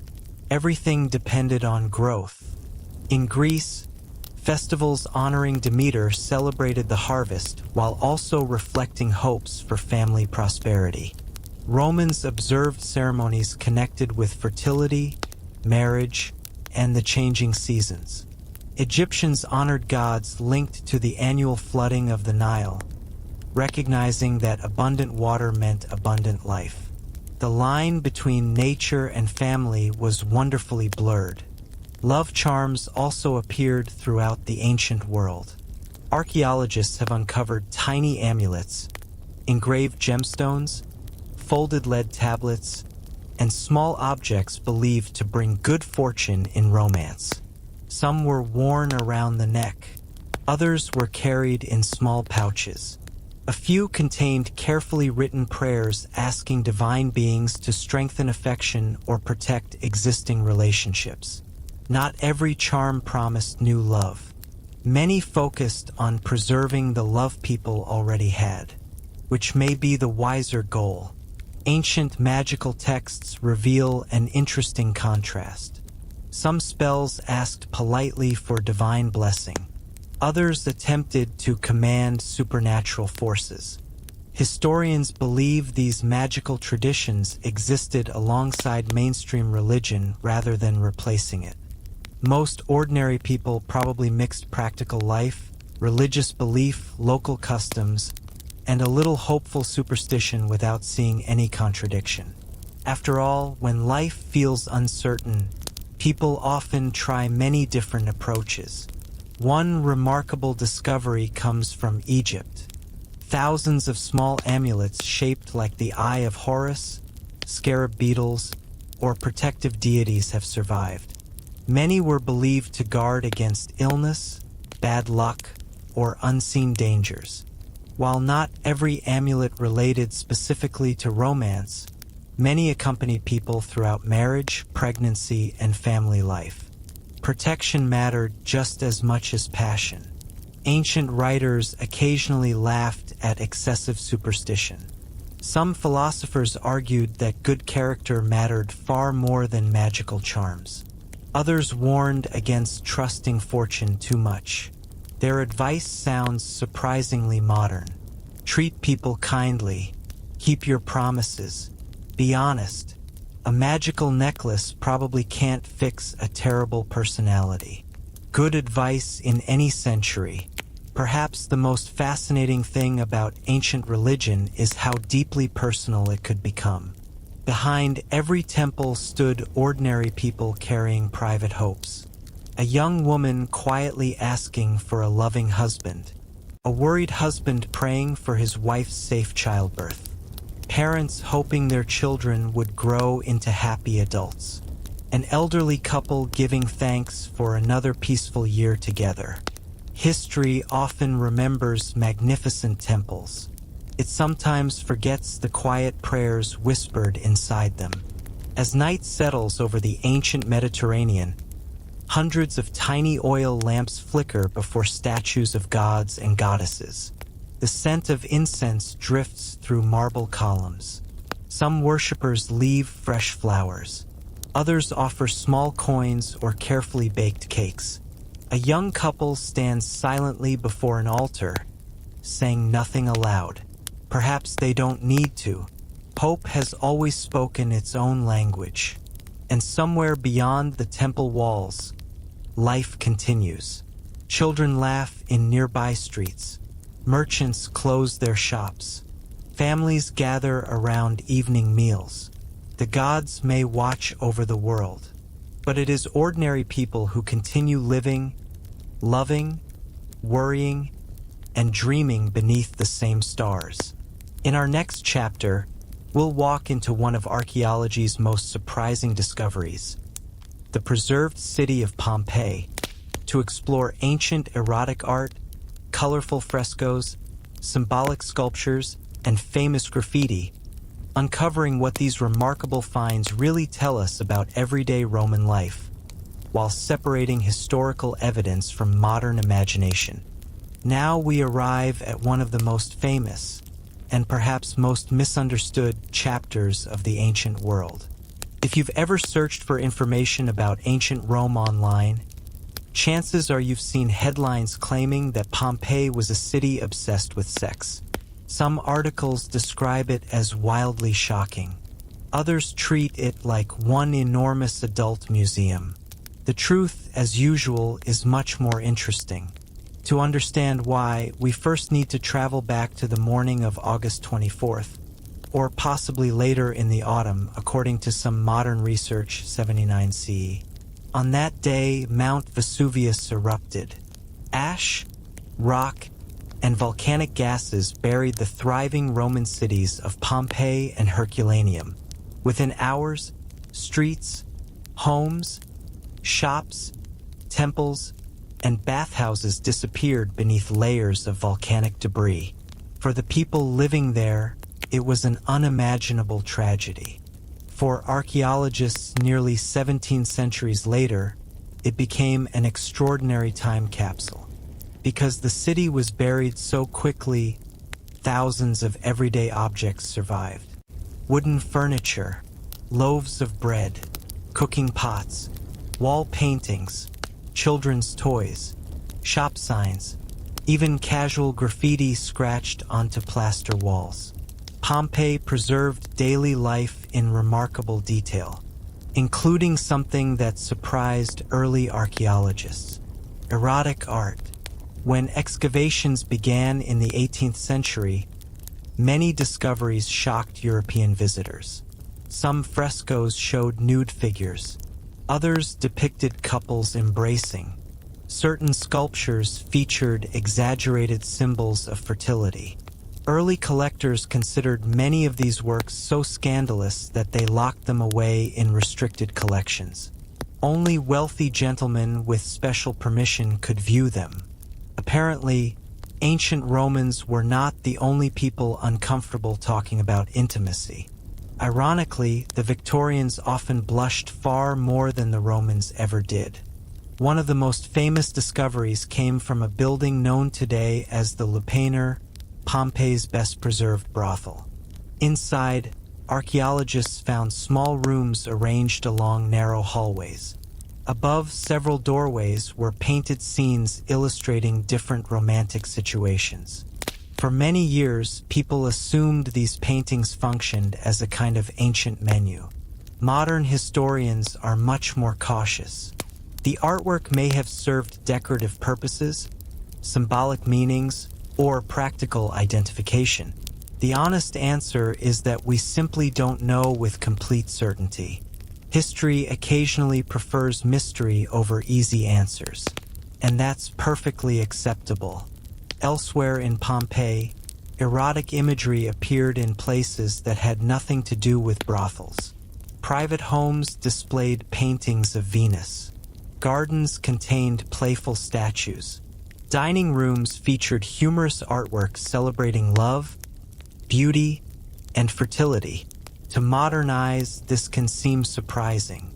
To Romans, however, these images often carried meanings beyond simple attraction. Many represented prosperity, good fortune, healthy families, abundance. Fertility symbols appeared throughout Roman culture because successful harvests, healthy children, and growing households were all deeply connected. One symbol appears again and again: the fascinum. This small object, often shaped into a protective charm, may look unusual to modern visitors. Yet Romans commonly believed it helped protect against envy, bad luck, and what they called the evil eye. Parents sometimes placed these charms near children. Merchants displayed them outside shops. Travelers carried miniature versions on long journeys. To modern audiences, the object often appears humorous. To Romans, it was protective. Context changes everything. Graffiti provides another fascinating window into Roman life. Pompeii's walls are covered with thousands of handwritten messages. Some advertise political candidates. Others recommend taverns. A few complain about neighbors. Many celebrate successful gladiators. And yes, quite a few discuss romance. Some are heartfelt. One simply declares affection for someone by name. Another praises a beloved person's beauty. Others are teasing jokes exchanged between friends. Of course, there are also messages that historians politely describe as less refined. Apparently, writing immature comments on public walls is another human tradition with remarkable staying power. Not every ancient Roman possessed the soul of a poet. Many sounded suspiciously like modern teenagers. The frescoes themselves also deserve a closer look. Roman artists often painted scenes from mythology. Venus emerging gracefully from the sea, Cupid playfully aiming his arrows, Dionysus surrounded by celebrations, marriage processions, wedding rituals, garden landscapes filled with flowers and birds. These paintings created beautiful surroundings, while also expressing ideas about prosperity, happiness, and family life. The artistic world of Pompeii wasn't obsessed with one subject. It celebrated many aspects of living well. Even bathhouses included decorative artwork. Some paintings were humorous, others mythological. A few were intentionally playful, designed to make visitors smile while relaxing after a day's work. Romans appreciated clever jokes. Sometimes those jokes happened to involve romance. Modern audiences occasionally mistake all ancient erotic art for evidence of unusual behavior. Historians urge much greater caution. Art does not always reflect everyday reality. A modern city may contain romantic movies, love songs, fashion advertisements, and wedding photography everywhere you look. That doesn't mean every citizen spends every waking hour thinking about romance. The same logic applies to ancient Rome. Images reflected beliefs, traditions, entertainment, humor, and symbolism, not simply daily behavior. One particularly touching discovery reminds us that Pompeii was filled with ordinary families. Homes contained children's bedrooms, school exercises scratched onto wax tablets, kitchen utensils worn smooth through years of cooking, tiny sandals, favorite cups, pet remains, family shrines. Behind every colorful fresco stood real people living ordinary lives. Parents worrying about tomorrow's meals, children playing games in quiet courtyards, neighbors borrowing tools, friends sharing evening dinners. Then, in a single terrible eruption, everything stopped. Perhaps that is Pompeii's greatest lesson. Not that Romans were dramatically different from us, but that they were astonishingly familiar. They laughed at jokes, decorated their homes, argued with neighbors, fell in love, raised children, dreamed about the future, and left behind little traces of themselves in paint, stone, and hurried notes on walls. As twilight settles over the reconstructed streets of Pompeii, the afternoon crowds of modern visitors slowly disappear. The stone roads grow quiet once again. Empty houses stand beneath the shadow of Mount Vesuvius, their faded frescoes still glowing softly in the evening light.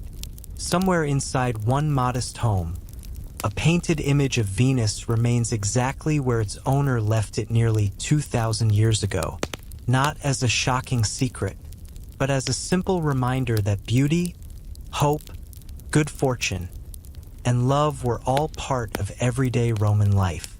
And in our next chapter, we'll leave behind popular myths and Hollywood fantasies to discover what historians actually know about ancient dating, separating archaeological evidence from the stories that have grown far larger than the truth over the centuries.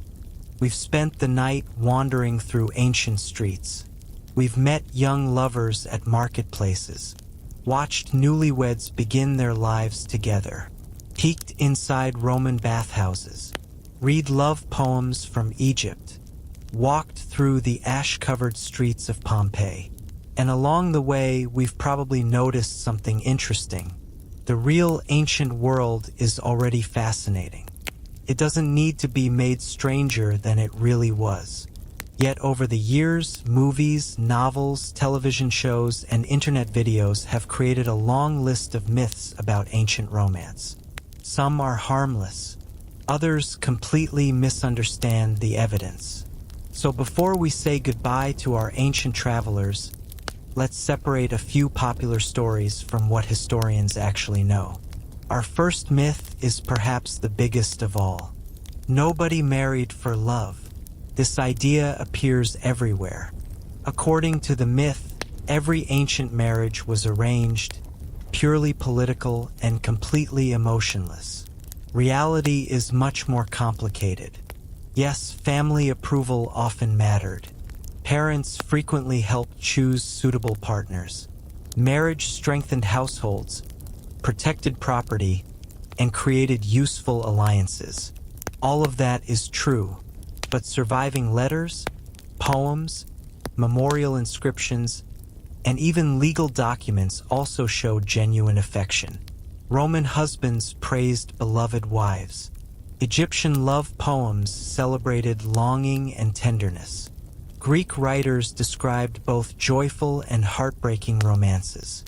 Love existed. It simply existed alongside practical concerns.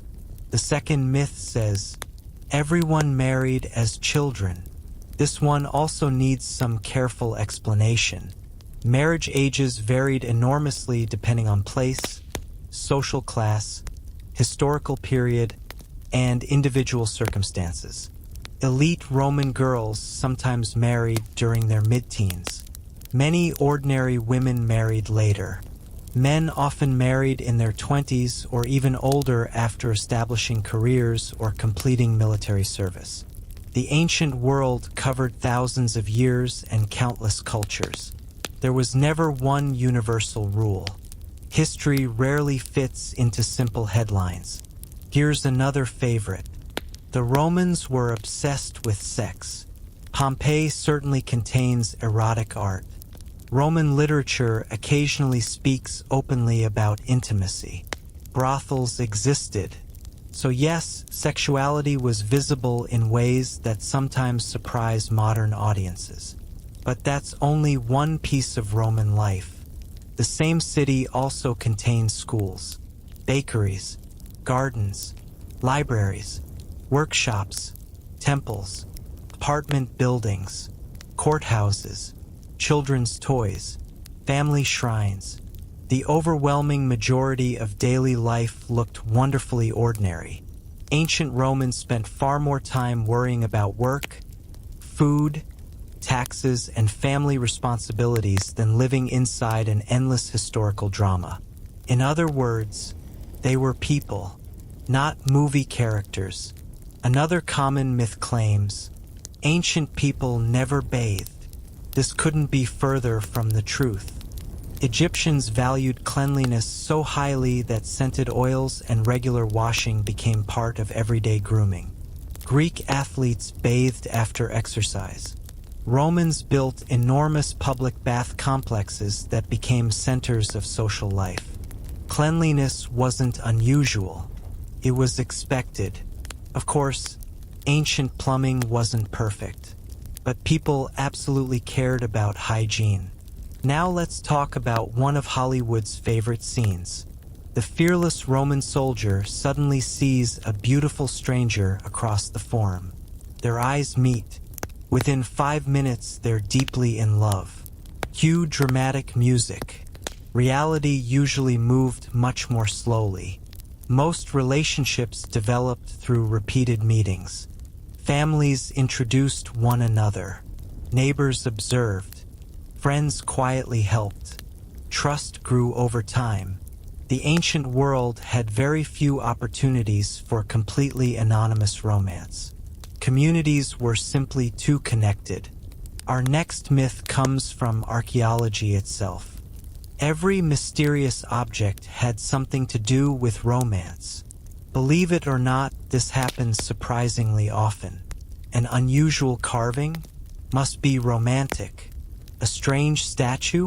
Definitely romantic. A decorative symbol? Obviously romantic. Historians usually respond, perhaps.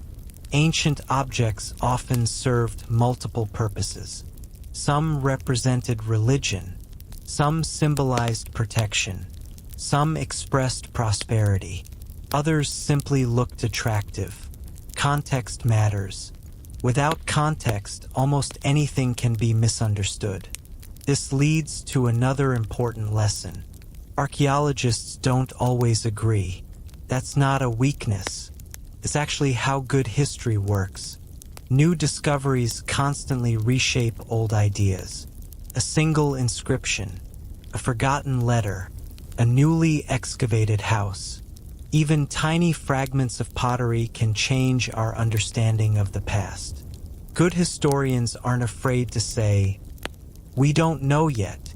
Sometimes uncertainty is the most honest answer available. Another popular myth insists that women had no influence whatsoever. Again, reality is much more complicated. Women's opportunities certainly differed across cultures and social classes.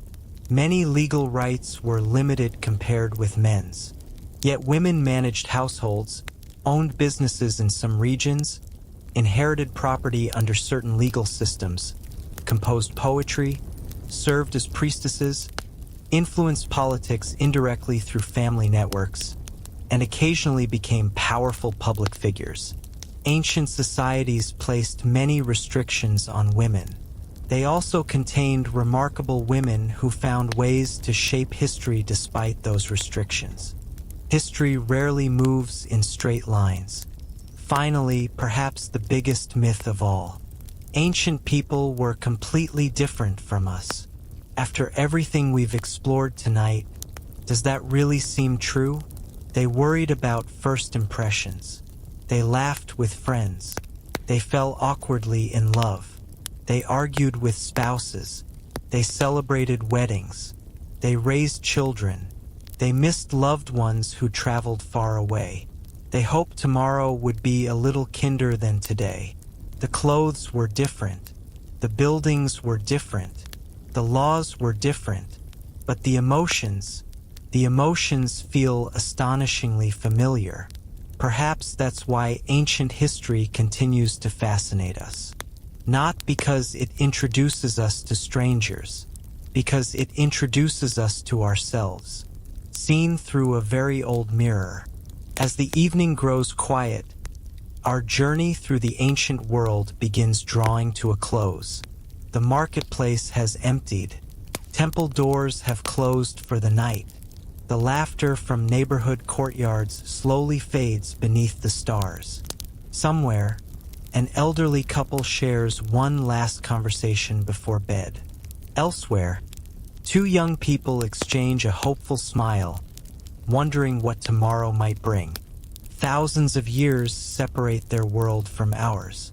And yet, if we sat beside them for an evening, sharing fresh bread and a cup of wine, we would probably recognize far more than we expected.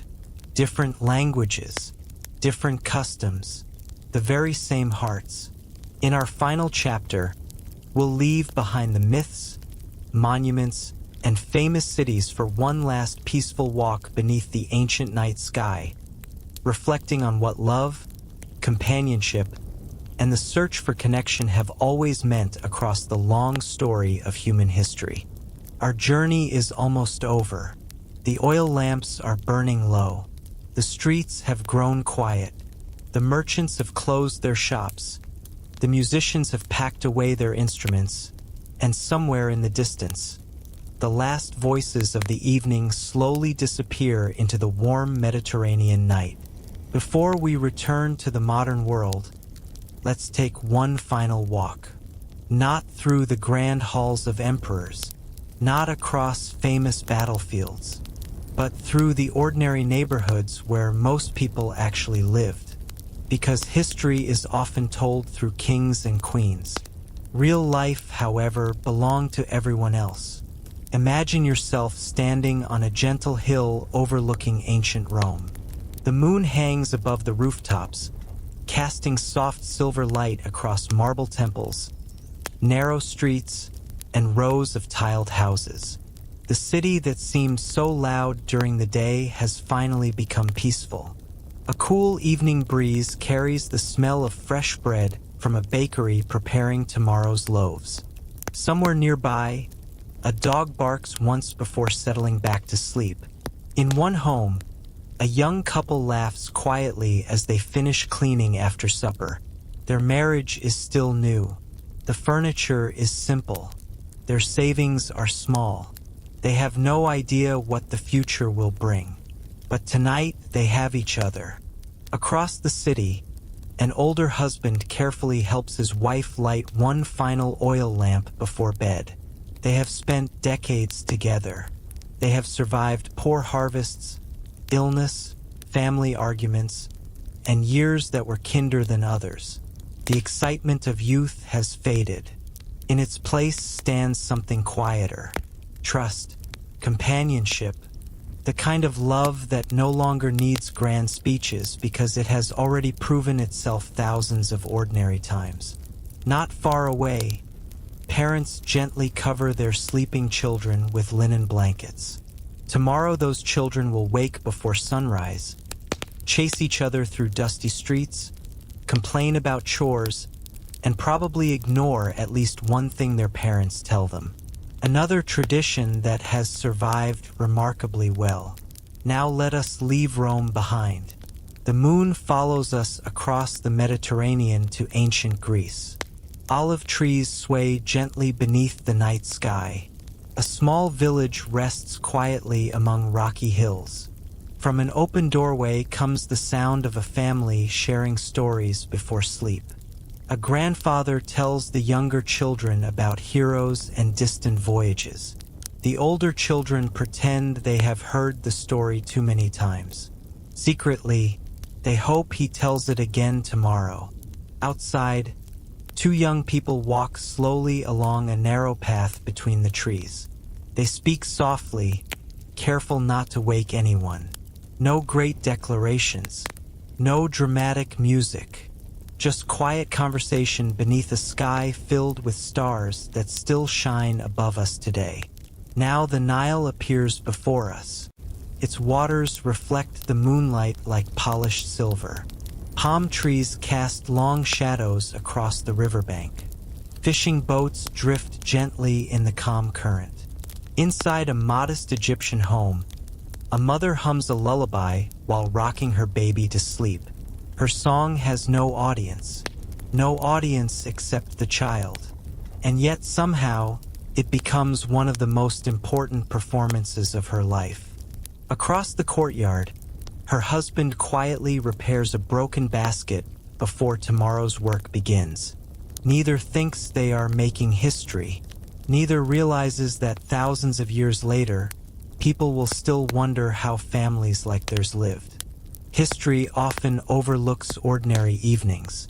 Perhaps it shouldn't, because ordinary evenings are where most lives are truly lived. As we traveled together tonight, we discovered that ancient dating was never one simple story. Some marriages began with family arrangements. Others began with unexpected meetings at festivals or busy marketplaces. Some couples exchanged poems. Others shared only shy smiles across crowded streets. Some relationships lasted only a season. Others endured for half a century. People celebrated weddings. They welcomed children. They mourned loved ones. They argued. They forgave. They laughed together over meals. They worried about money. They hoped tomorrow would be better than yesterday. The buildings around them looked different. The laws were different. Their clothes, languages, religions, and traditions often seem wonderfully unfamiliar. But when we look beyond those differences, something remarkable appears. The emotions remain almost exactly the same. The nervous excitement before meeting someone new. The awkward silence during a first conversation. The comfort of holding a trusted hand after a difficult day. The fear of losing someone you love. The quiet happiness of growing old beside the same person. These feelings belong to no single civilization. They belong to humanity. Archaeologists spend years uncovering walls, coins, pottery, jewelry, and forgotten letters. Each discovery teaches us something valuable. But perhaps the greatest lesson isn't hidden inside marble statues or buried temples. Perhaps it is hidden inside the ordinary lives those objects once belonged to. A simple clay cup reminds us that someone shared a meal. A worn wedding ring reminds us that someone made a promise. A child's toy reminds us that laughter echoed through these streets long before our own grandparents were born.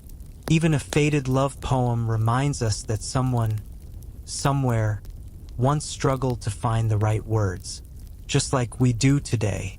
History has a curious habit of making the past feel distant. Dates, empires, battles, kings, those things matter, but they are only part of the story. Most people who ever lived never ruled an empire. They never commanded armies. They never built monuments. They simply loved the people around them, raised families, worked hard, faced disappointments, celebrated small victories, and hoped their children would live a little better than they had. In many ways, that is the true story of civilization. As our journey finally comes to an end, the moon continues its slow path across the ancient sky. It shines above the rooftops of Rome, above the olive groves of Greece, above the temples of Egypt. The same moon rises tonight above our own homes as well. It watched young lovers meet in crowded marketplaces. It watched families gather around evening meals. It watched children become parents and parents become grandparents.